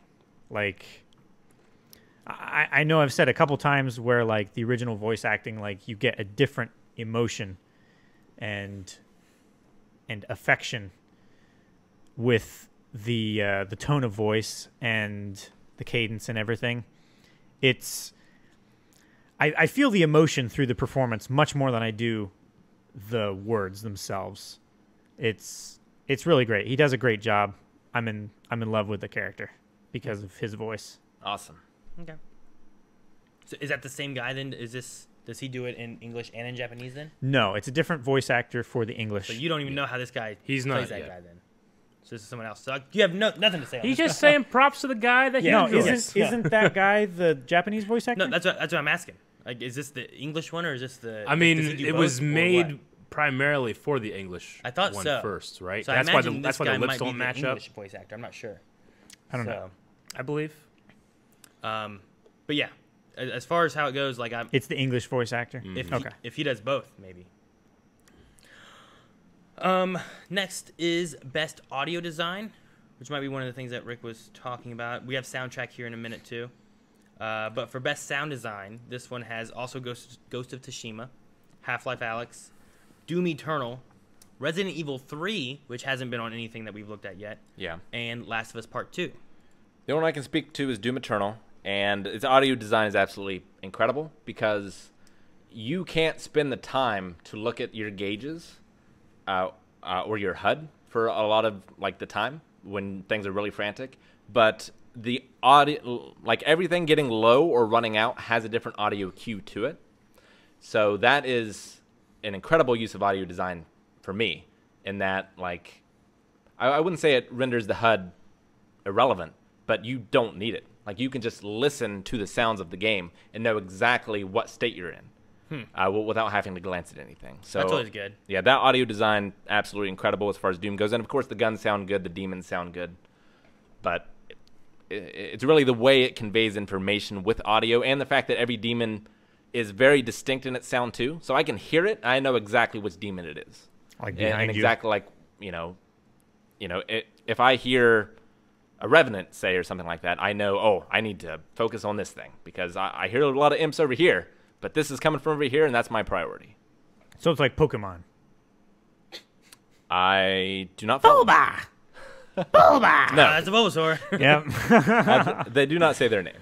I didn't figure. What do you think of audio design for Ghost of Tsushima, Calvin? The music and... This is for in-game audio and sound designs. The score and music is its own category. Okay. I mean, I definitely feel like I'm fighting people with swords. I don't know what to say other than that. Like, Ridiculous, Calvin. The sound design in it is more convincing to me than... But what about the birds, like, Calvin? The birds are pretty benign in this, so I'm okay with that. But the sound design in Ghost of Tsushima is more convincing to me than, say, like Assassin's Creed or something like that. Okay. And Like, then I don't know. It just the sounds seem real, and the position of them seems more in a real space than what I've heard of other like pre-recorded sounds and stuff. okay.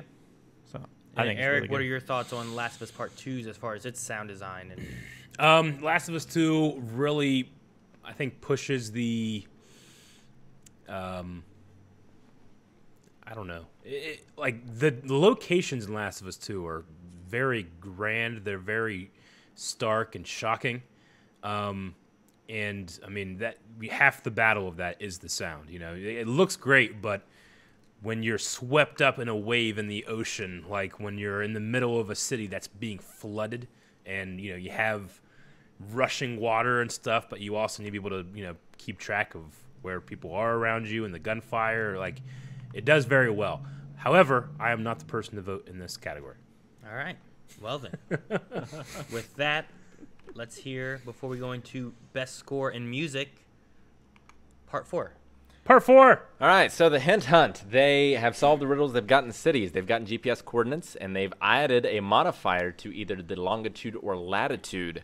So this next part is deals with the shape of the die. Okay? So I'm either holding a D6, a D8, or a D10.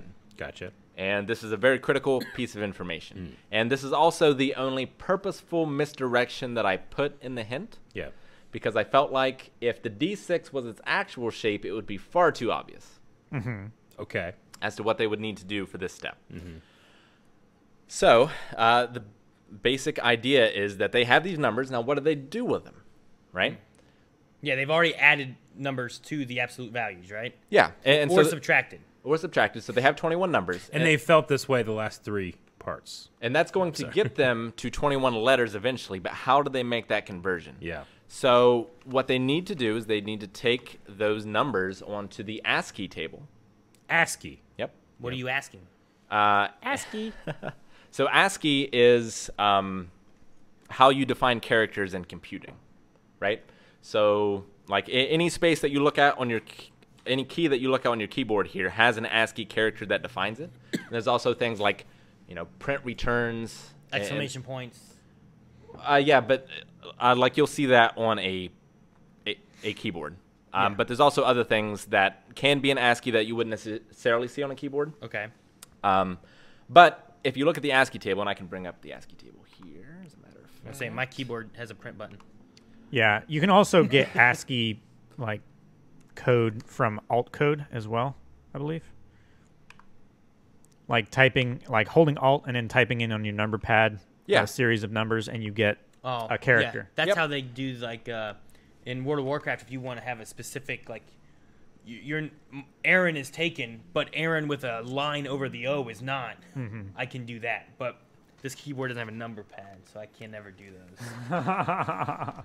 Well, you should also be able to type with your numbers, right? It's not restricted to the number pad. I think numbers. it is. Is it? I think so. I don't know. Maybe it's not. I don't know. I've never tried without the number pad because I have a number pad. That's true. So ASCII. So ASCII. So, you know, you've got things like data link escape, for example, which is only useful if you're, like, writing code or something that talks to, like, another accessory or something like that. But you also have all of the letters and numbers in the English alphabet. And so decimal is also known as base 10. So if you had a D10 dice, you need to look up that number on the decimal table. Octal, or base 8, for the D8. And then hexadecimal, which is also sometimes abbreviated to hex. And hex is 6. 6. Hexadecimal is base 16. So that's sort of the misdirection. Gotcha. And I tried to hint them that there's something wrong with the D6 and that it's the only one that is for one position. Gotcha. Right? So I'm lying down with the D6. I'm never standing up with the D6, and it's the only die like that. Okay? So they take those letters, or they take those numbers, they reference them, and they end up with a letter. 21 of them, as a matter of fact. 21 and then letters. you do something with them in the next step. So we're almost there, which we're also almost to the top of the Game Awards list. Yeah. But we need to talk about best score in music for games, which we have. Rick, Doom Eternal. I know that you've mentioned your love for it, but also what your least favorite part is. Final Fantasy VII Remake, Hades, Ori Will of the Wisps, and Last of Us Part 2 again. Yeah. Ori definitely had great music. I love that music. It was the one thing that calmed me down. Over your rage of dying. Yeah. I mean, to be fair, the game was made to be played on a controller more than a keyboard. So you needed more than 8 directions most of the time. Eric, Last of Us Part 2, you talk about sound design, but I know you're always big on scores. What was your thought on the music in that game? Music, I mean, Last of Us 2 had Last of Us 1 had a fantastic track, and this just stood on that giant shoulder. But also, much like one of my other favorite games of all time, Ocarina of Time, you play music in this game as well, in a very fun way. And there is a specific scene in a record store that everybody's played the game knows that was one of my favorite musical parts of any game of all time. So, very strong. Okay. Nice. And then, Rick, you have a couple horses in this here. We have Hades, Final Fantasy VII, and Doom Eternal. You played all 3 of those ones. I feel like this is unfair. Like, how can you put Final Fantasy VII in a video game music category and it not win? Yeah, I'm not sure that that's possible. And Final Fantasy VII Remake takes like all those songs and remixes them to amazing degrees. So not only do you have the originals, but you have incredible versions, like, you know, up to 6 versions, I think, of particular songs. Yeah. Gotcha. And like, if it's in the category, it has to win it. Having never played the original Final Fantasy or the remake, I agree. Because my friends played the music from those games so much, I bet you I could sing 7 or 8 songs from that game. Yeah, right? And they're fantastic. It's absolutely incredible. Like, if I don't categorize that here, because all of those songs were written in another generation. Yeah. You know, it, as far as I know, doesn't have any non-remixes it doesn't have any like completely original music. Well, the way this does count, too, is for outstanding music inclusive of score, original songs, and or licensed soundtracks. Yeah. So, I mean, like, some games do take take real songs and put in there, too. So, I'm like, it might kind of fall on that a little bit. Well, it's kind of like last year. Like, I forget if it was in it, but if Super Smash Bros. Brawl Ultimate doesn't win the category, like, what are you doing with your category? Because it has the best music and some of the best games ever.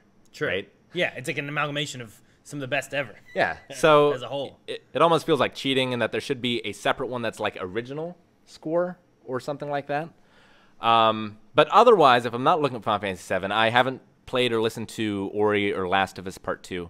I really like the opening theme for Doom Eternal, but the actual in-game music didn't do a lot for me. I thought it was one of the few things that Doom 2016 might have done better. Okay. But the Hades music is absolutely incredible.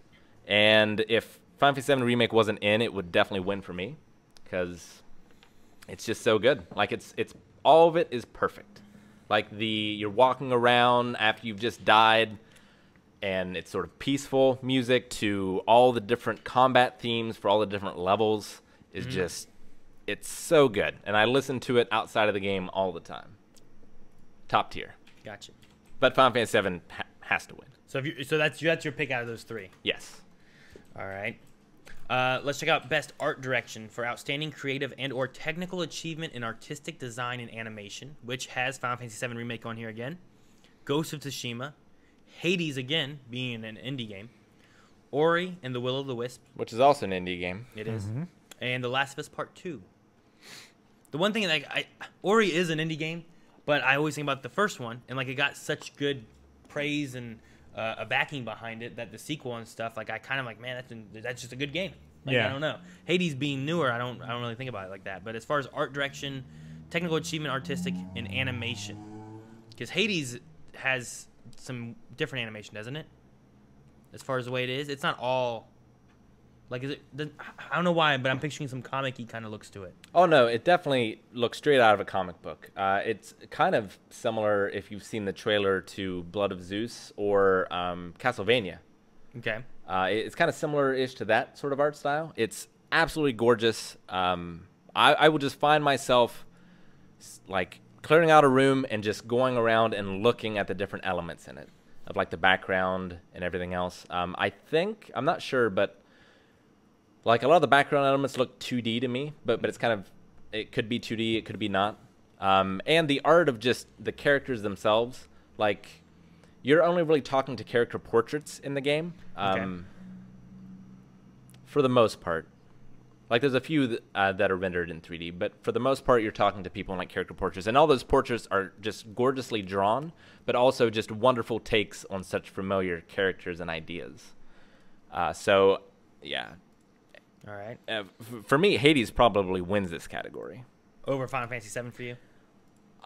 I think so. Like there are moments in Final Fantasy VII that are some of the most gorgeous things I have ever seen in my life.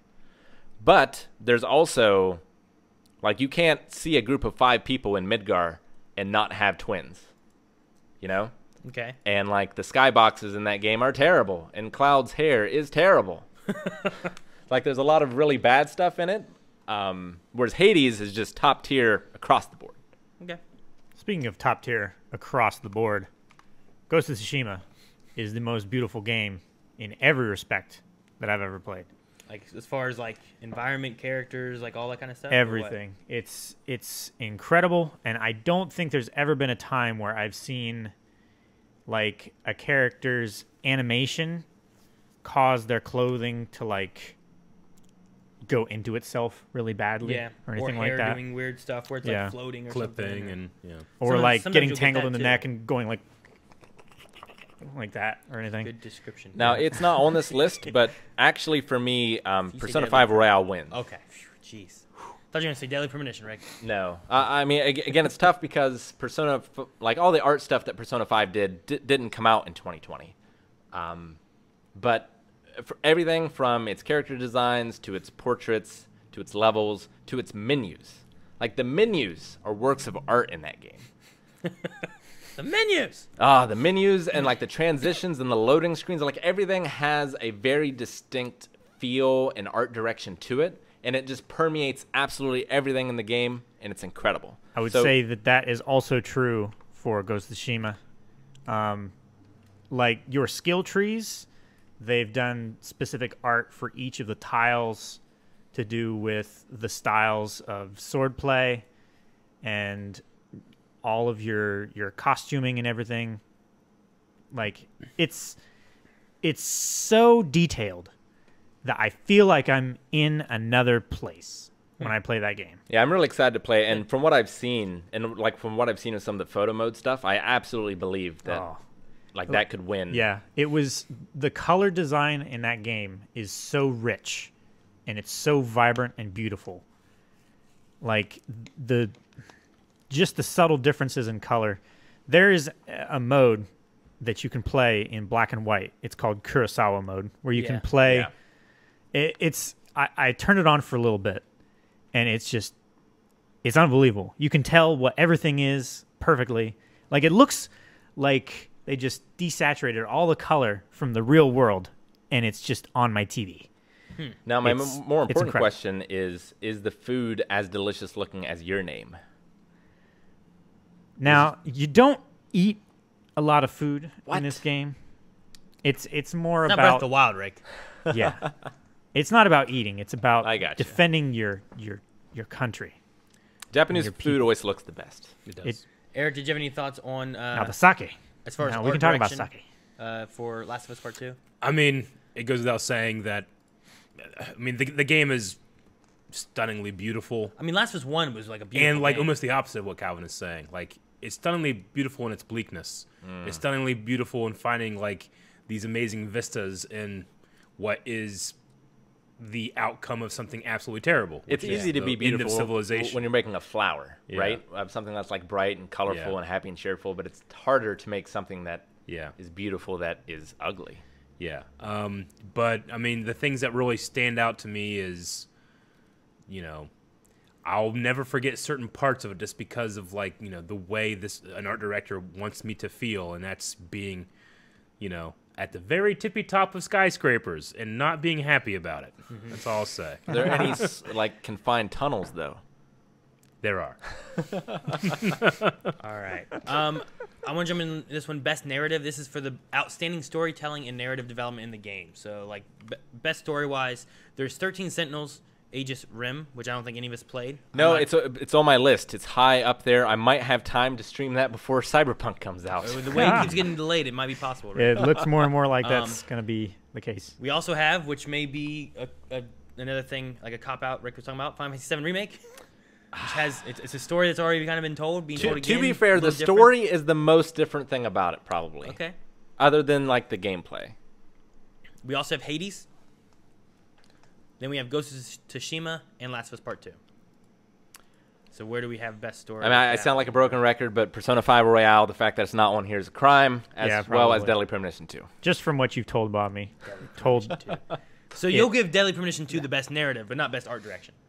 I would probably not give Deadly Premonition 2 the best art direction. All right, just under there. Just from what you've told me about Persona 5, I agree with you. However, Ghost of Tsushima has made me feel things about a character, about a person that I've never met and never will meet, that I didn't think that this game would make me feel. There's so many times I've wept in Persona 5. Like making coffee with my uncle, I wept. The story's so good. Let me tell you why Last of Us 2 wins, though. Okay? Because what a story does is it makes you react to it. It makes you think it's going to go another way, and it doesn't. Or you think it shouldn't go this way, and it does.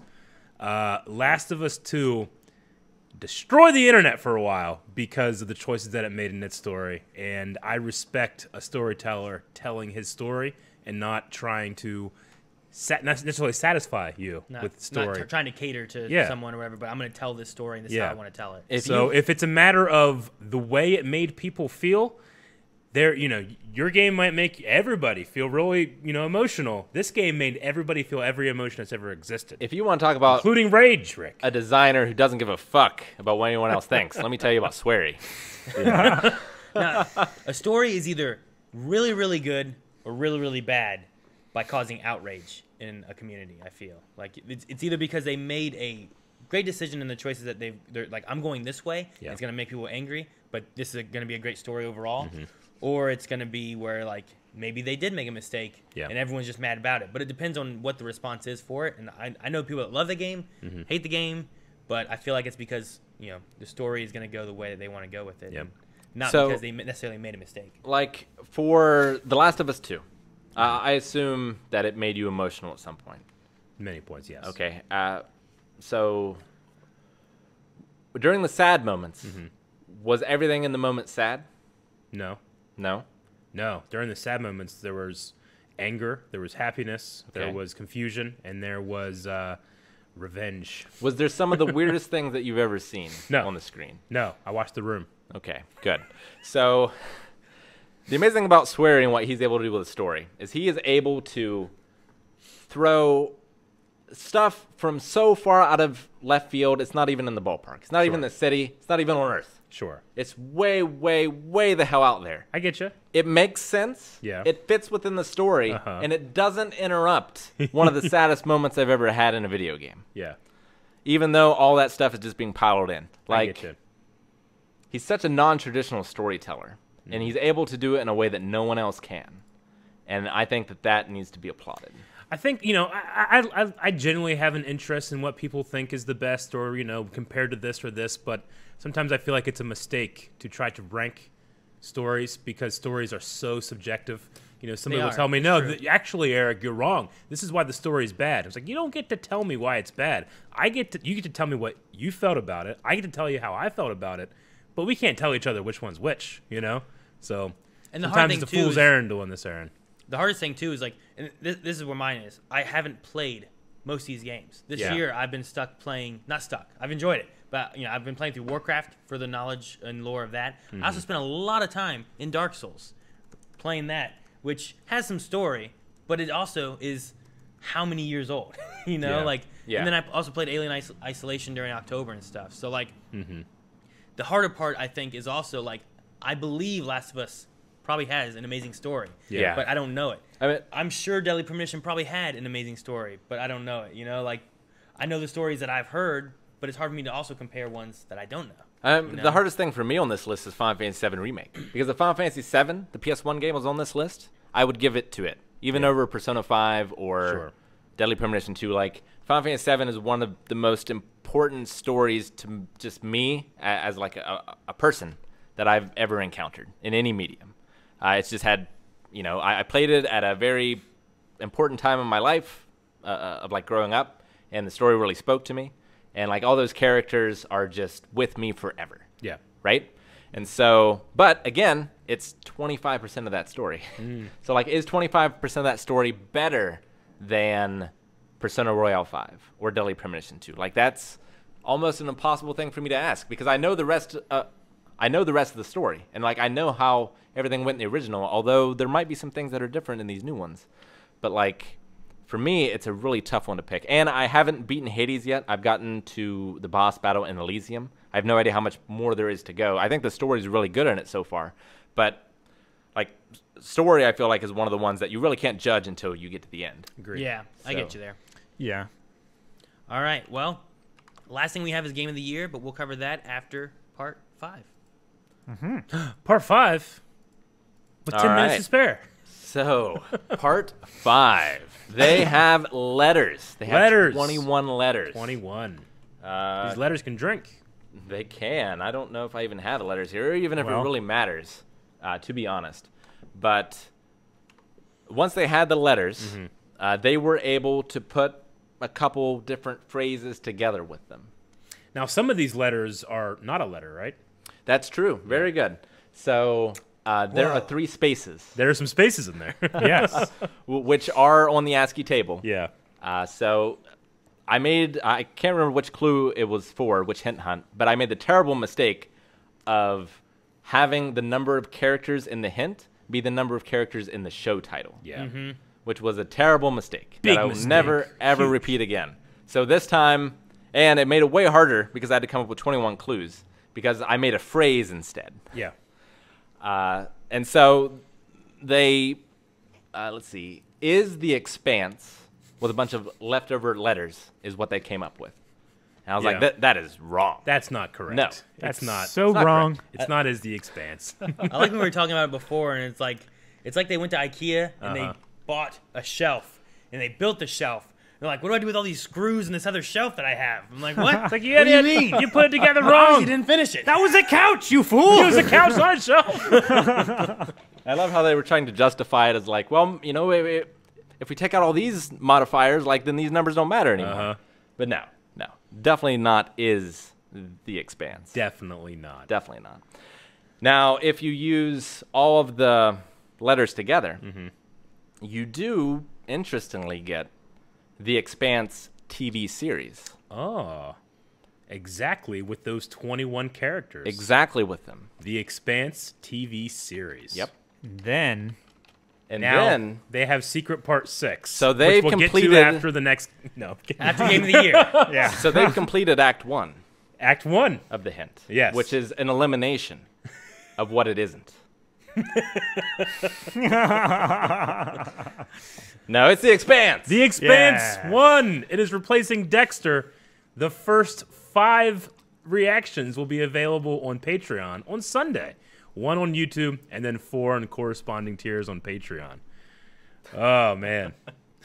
No, it'd been crazy watching them go through and do everything, and then like one guy like jumped in in like Yeah, last so- night. It was just like, hey, look at this, and they're like, what? And like, oh my gosh, and they just start going. Like, I'm so happy that people devote themselves to these quests that I set forth. Yeah. And it's so great to see them work at it. Like a lot of people put in a ton of effort. They all did super well. Like, I was especially impressed with how quickly they got those riddles. Yeah. Mm-hmm. But like some of the things that they were coming up with were way more complicated than what I had in mind. Yeah. Which is always the case, you know. Yes. I mean, they also kind of shot themselves in the foot too, but they didn't. Like, they did what they were supposed to do, which was like, we don't know what direction we're supposed to go in, so we literally have to traverse them all. And in doing that, you can't focus on one thing, which is what's required. So you really send them on an impossible task. However, that is the case of Rick Sandiego, who gets lost all the time. Exactly, Yeah. but they did it. They pulled together. They pulled it off. The issue too, though, is like when it's too straightforward. When you have however many minds across the world working on this thing together, they just get it. You know, Yeah. and I really like them coming together trying to solve this stuff with like different either backgrounds or knowledge or different schooling experience where like some people they learned programming, like, oh, this helps me with this, like it's just fun to see the different elements of that come together. And Rick was worried that some of our clues were too hard. Well, I thought that they were gonna get this so quickly, and I'm like, man, I'd love for them to just not get things in 2 hours. Yeah. It's like that happens a lot where it's like, 2 hours, you got it. Yeah, so I gave them a few nudges along the way, but I fully believe that not having a time limit, that they would have gotten it on their own, because they had all the pieces. Yeah. It was just a matter of putting them all together. And JoJo and Pong and Q Logic were sort of the ones that got different parts that I saw first. Gotcha. But everyone in there really did a great job. Yeah. Good job, guys. So yeah. So Expanse will be out on Sunday. It will, and it's replacing Dexter, which was a show that's just Rick and Calvin. So unfortunately, no, it's just Rick and Calvin. We're all in it. Yeah, it's the whole table. All right, and then let's cover the game of the year. Yes. I went over best game direction because I feel like that it does have outstanding creative vision and innovation in game and direction and stuff, but it's also a lot of the same games that we've kind of discussed. So. Game of the Year wise, we have Doom Eternal, Final Fantasy VII Remake, Ghost of Tsushima, Hades, Animal Crossing New Horizons, and Last of Us Part 2. So this year, what deserves Game of the Year? Well, I've played 4/6 of them. Yeah, I mean, you played Doom, Final Fantasy, Hades, and then you've done Animal Crossing, right? Yeah, I mean, as much as I love Doom Eternal, I'm not sure that it belongs on this list. Like, the technical fields, it does an incredible job, although they did have a misstep with, they implemented some anti-cheat software at some point, and that, like, made the game framey, including the campaign, which I don't know why they would care if you cheated in the campaign. Yeah. They did take that out. Leaderboards? No, I think it was just something that, like, they implemented it in, and it was just, like, it couldn't be separated. Gotcha. Kind of thing. But like otherwise, it's really good technically, and the gameplay is some of the best I've ever done. But I think it's lacking in enough other areas that it probably is one of the weaker ones on this list.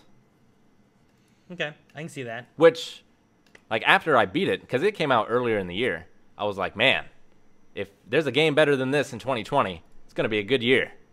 It's been a good year. Yeah. Yeah, I mean, we've had Final Fantasy VII, Animal Crossing.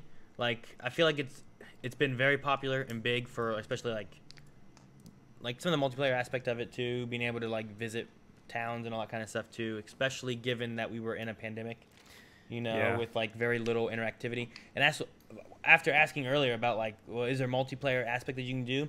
I do remember like there was a streamer who like I think she had like lost someone in her family.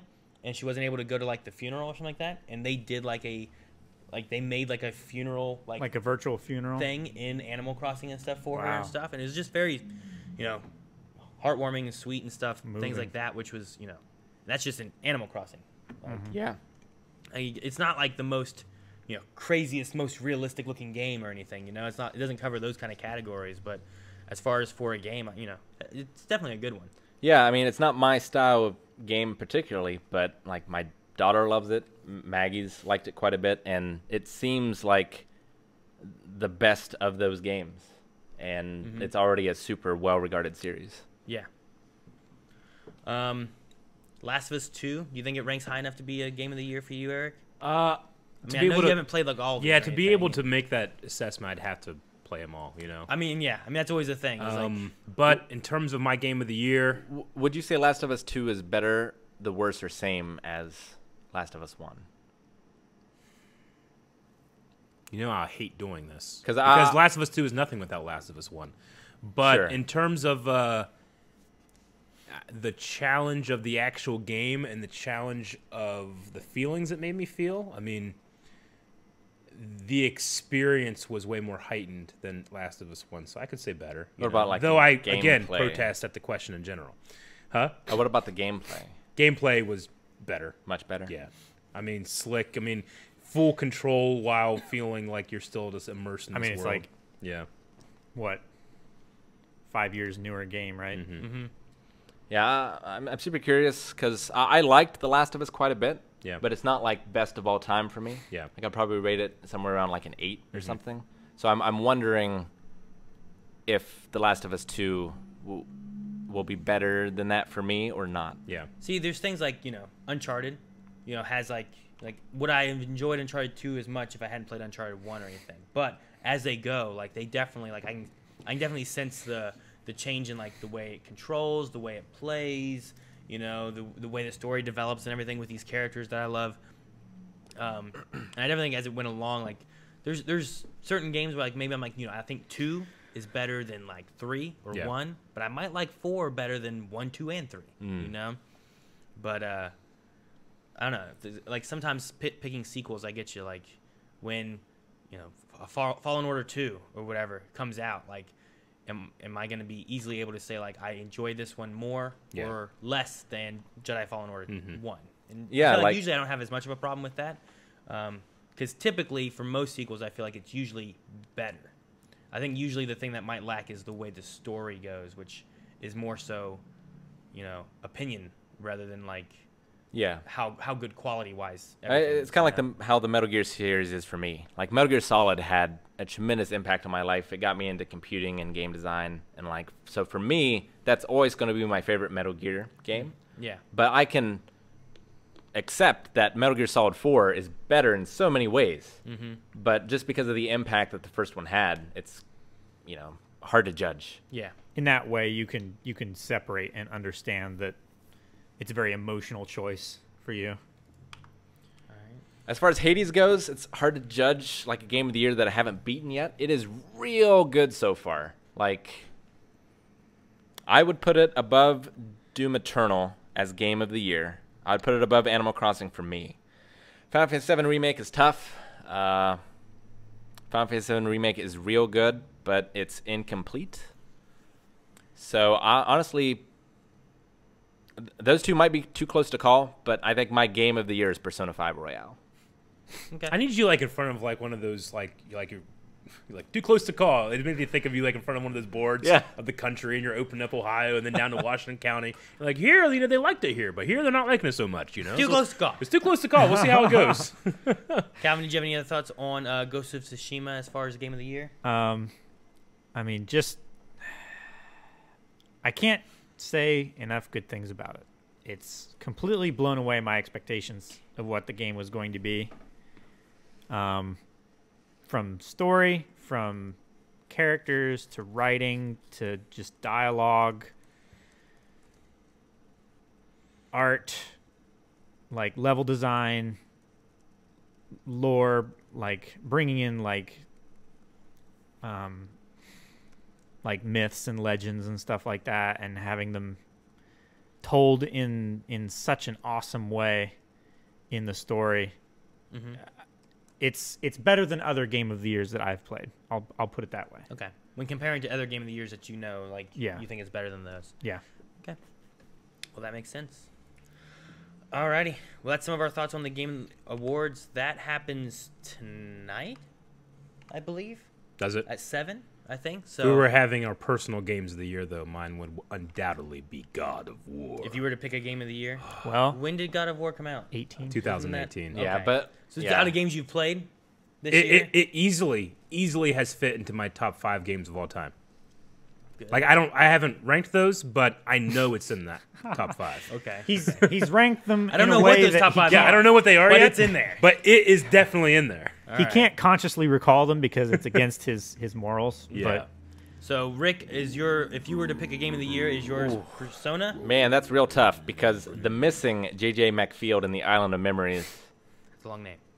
is a game I'm never going to forget. It's like a Final Fantasy VII, a Devil May Cry 3, a Metal Gear Persona Solid. 5. Like it's a game that's going to stick with me forever. I'm going to be playing it maybe every year, like for the rest of my life. It is just such an incredible experience. It's hard to judge it against Persona 5 because like Persona 5 does so much more, but what the missing does, it does perfectly, if that makes sense. Okay. So honestly, I couldn't rank one above the other. So you're opting out to the Eric. I can't rank him. Yep. All right. It's too close to call. Calvin, is yours then Ghost of Tsushima then as far as like what you've done for the year? Just from my experience, like I can't speak for the other games, but yeah, probably. Yeah. Well, I just meant like what you've played, not the game Yeah. of years. All right. I don't really have any for this year because I haven't played any new games, like at all. You've been sick. Crazy. Well, no, it wasn't. I've been sick all year. I've been playing all these old games I never got to play and stuff. So. Well, that's good too. Did you beat Kingdom Hearts 3 this year, or was that last year? Kingdom Hearts 3 that came out like 2018, like I think Okay. it was. I think you beat it. I played it. I in think you beat it 2019, early. Yeah, early but last it came year. out like end of 2018, I believe. Yeah, because you were No, still. wait. Maybe it came out January of 2019. Yeah. But yeah, either way, I played it through 2019. So yeah, I don't even have that one to play. I probably have a lot of exercise, Aaron. We probably should have started these a while ago because Oh yeah, you probably do. We're overtime, no exercises. Bye. What? No, we gotta do our exercises. I'm sure everyone appreciated all of my hard work Yes. in coming up with this fun challenge What do we have here? We have. and want to. We had to format our reveal of the winner to coincide with how long it took for them to solve it. Yeah, exactly. Exactly. So you shouldn't be giving me the squats. Give yourself the squats. Everybody starts squatting. Looks like there's 19 redemptions, Rick. Oh gosh. That's not too bad. I expected more. Let's see. Push-ups. Okay. You have 10 push-ups from Lexi. Push-up. No. And if someone else wants to start reading bits and redemptions as I do these, Push-ups from Comcast. Rick for blue balling us. I absolutely appreciate your hard work. I think you guys did great. And I love it. Cash Rockatansky push-ups. Rick, I actually enjoy this a lot, but your triceps need to catch up with your squats. All right, I'm gonna tell you when I do them, Aaron, and then you just All right. like take them off. All right, we'll do. I guess while he does that, I'll read the thingies. Read the thingies. Get in that body improvement club. Body Improvement Club. All right, Aren't you already we've in it? got. Got my shoes. Let me open up over here to make sure that I see everything. All right. No. This one. Hopefully, it gives me all the notes this way because I can't see them all the other way. We have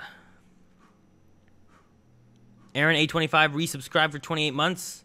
Thank you, Aaron. Thank you. Agent J resubscribed for 25 months. Thank you, Jay. Thank you, Jay, for the 25 months. Hilding. Push-ups down. 10? 20. 20. Done. Done. Be better if someone else did both these. You have 30, 40. It looks like you have 40. Oh, I'll do more. We also have Hilding. Yo, it's the big two. Resubscribed for 21-month streak. Thank you. Nice. Hilding with a weekly loving 200 bits. Thank you, Hilding. Underhand Comic resubscribed for 21 months. Katie resubscribed for 40 months.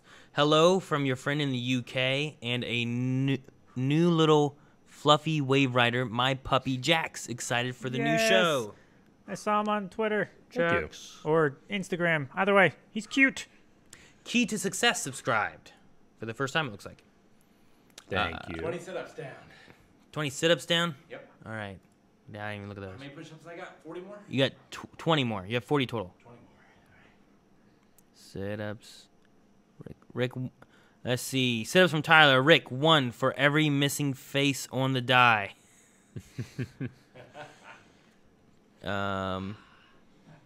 Sit-ups from Pong for Rick. We deserve Fruits Basket Season 2 reactions because of this. You said you did 20 sit-ups? I believe so. Vernon has a resubscribed 6 months on a 6-month streak. It's 6 months here, but 4+ years overall. Love hanging out with my brothers from other mother. Twitch Unity, love ya. Veronica from Sandiego, aka Veron619, K-pop cheer. Well, thank you, Veron or Thank you. Veronica. We appreciate it, and thank you for the 4 years support and the 6 months here. Thank you. Tori cheered 255 bits, said happy Thursday. Got Thank you. cheered 100 bits. Thank you, Got Nissa. 20 push-ups. 20 push-ups. How many squats I got? There's 10, 20, 30, 40, 50. Okay. Also, while I'm at it, squats from Cash Rock Tansky. Eric, you are not sitting this one out. Get some. Okay. Push-ups, Star Wars Plagueis for Calvin instead of Rick, because we love these hint hunts. 10 push-ups. Yes. I'll do mine here in a second. I'll continue reading through some of these things. Night Owl Lenny cheered 400 bits. Glad to see Aaron feeling better. Well, yes, thank you so much, Lenny. I'm feeling much better than I was last week. Dip cheered 100 bits for the hype train. Mestez has subscribed for the first time. Thank you, Mestez. Star Wars Plagueis has resubscribed for 12 months on an 11-month streak. 1 full year. Great way to celebrate the hardest hint so far. Yeah. This took them the longest time so far, hasn't it? There was the milk one, which was second to the most hardest. Dip cheered 100 bits. Supernatural finale hype. Can't believe this show is coming to an end after 15 long years. Definitely my favorite show ever. How upset would you be if they don't do a road so far? I would be very angry. Also, have my tissues ready for all the crying. Yep. Yep. Very Stop talking about it. You're going to make Carmen cry just thinking about it. 50 squats down. 50 squats down. That should be all your squats, Rick. Evan, Rick, because he makes me feel I am watching CNN election night, day, week, all over again. Squats. That's Eric did his squats. That's Calvin did that one. Squats. So I got any more? How many push-ups did you do? 40, You did 40 push-ups? Okay. I think. Squats from Pong. Rick, 42. That's 1, 2, 3, 4. Squats for Rick. I'm a for sweater. 42. All right. So I have... I thought you were a man. Rick actually enjoyed this a lot, but your tricep knee... Okay, we did that one then. And you should have one more push-up for Rick for using fast travel too much in Spider-Man. All right. You should have then 10 more squats. And you did how many sit-ups? You're supposed to be keeping track, Aaron. Well, I'm trying to do 3 things at once. I'm pretty sure I got I was trying to find the thing, but I can't, Aaron. this one. I think I Sorry. did 40 of them, maybe. All right. You definitely have 20 more squats. 20 more squats. And I think 10 more sit-ups. 10 more sit-ups. You definitely have at least 10 more sit-ups because someone just redeemed more. All right. All right. And then I got to do squats for apparently because I taunted with Little Caesars when I was trying to help. So I got 10 squats there and then 10 squats there. And someone just bought me squats. Why did you buy me squats? Damn. I got 30 squats to do. So, Rick, you need to do 10 more sit-ups. Almost done with sit-ups. Okay, sit-ups. And then, did I get all yours? I think the rest are just for me. Damn it. People are redeeming stuff for me. I got to read these, do those. I'll take the squats, Aaron. I'll take your squats. Well, there's 10 squats, 20 squats, Rick's a hero. 30 squats. For you? Or total? Yeah, 30 squats for me. And then, Rick, you have 10 more squats on here. So 40 squats total. Just make it quicker, I'll do 10. All right, 30 squats total. All right, Ridlock subscribed for 15 months, said, woo! Night Owl Lenny cheered 80 bits, said, have you guys tried sriracha on salted chips? It's hella good. Just discovered it. If not, what's some other weird and unusual food combos that you love? Spaghetti and cottage cheese. Sounds awful. Cottage cheese and pineapple chunks. That sounds awful, too. Banana on pepperoni pizza.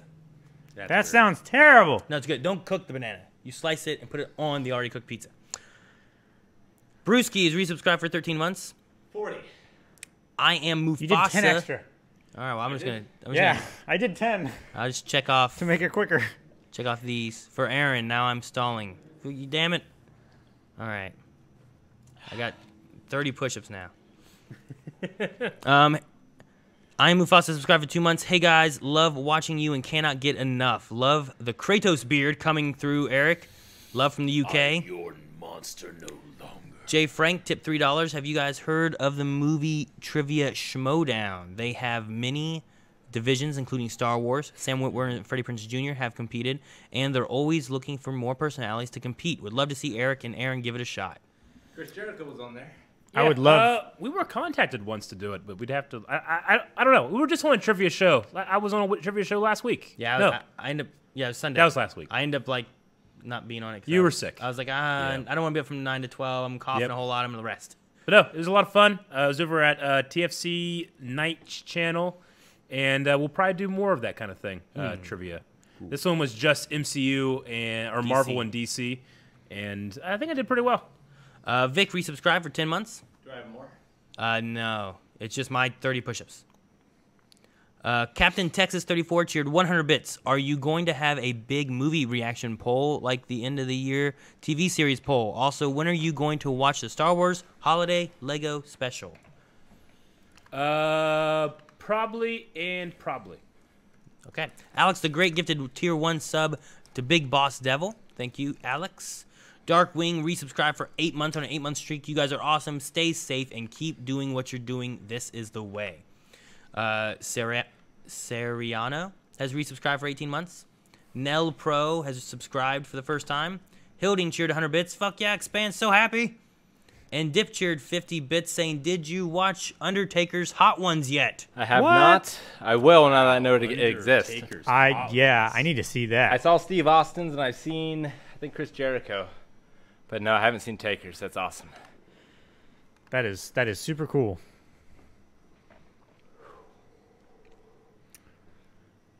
All right, good stuff. We're coming back tomorrow. We're playing a video game. I don't know if we decided which one. We were talking about Fall Guys, I believe. It's a new season 2 out of that, which we haven't played yet. That'll be fun. So that should be fun. Yeah, Mandalorian's going to be tomorrow as well. Always very excited for that. Especially next episode. Oh, my God, hopefully. I don't know. I don't know if he's going to get there. He might not get there. And we are done. All right. That's everything, guys. Mando! Good stuff. Thank you guys so much. We appreciate it. We will be back tomorrow with our game of Fall Guys. And I don't believe we're going to be having a podcast next week. Because next week's Thanksgiving. Yep. So, no podcast. But hopefully see you guys back for Fall Guys tomorrow. Yep. Indeed. Goodbye, everybody. Bye. Bye. The Expanse didn't win. We were just kidding.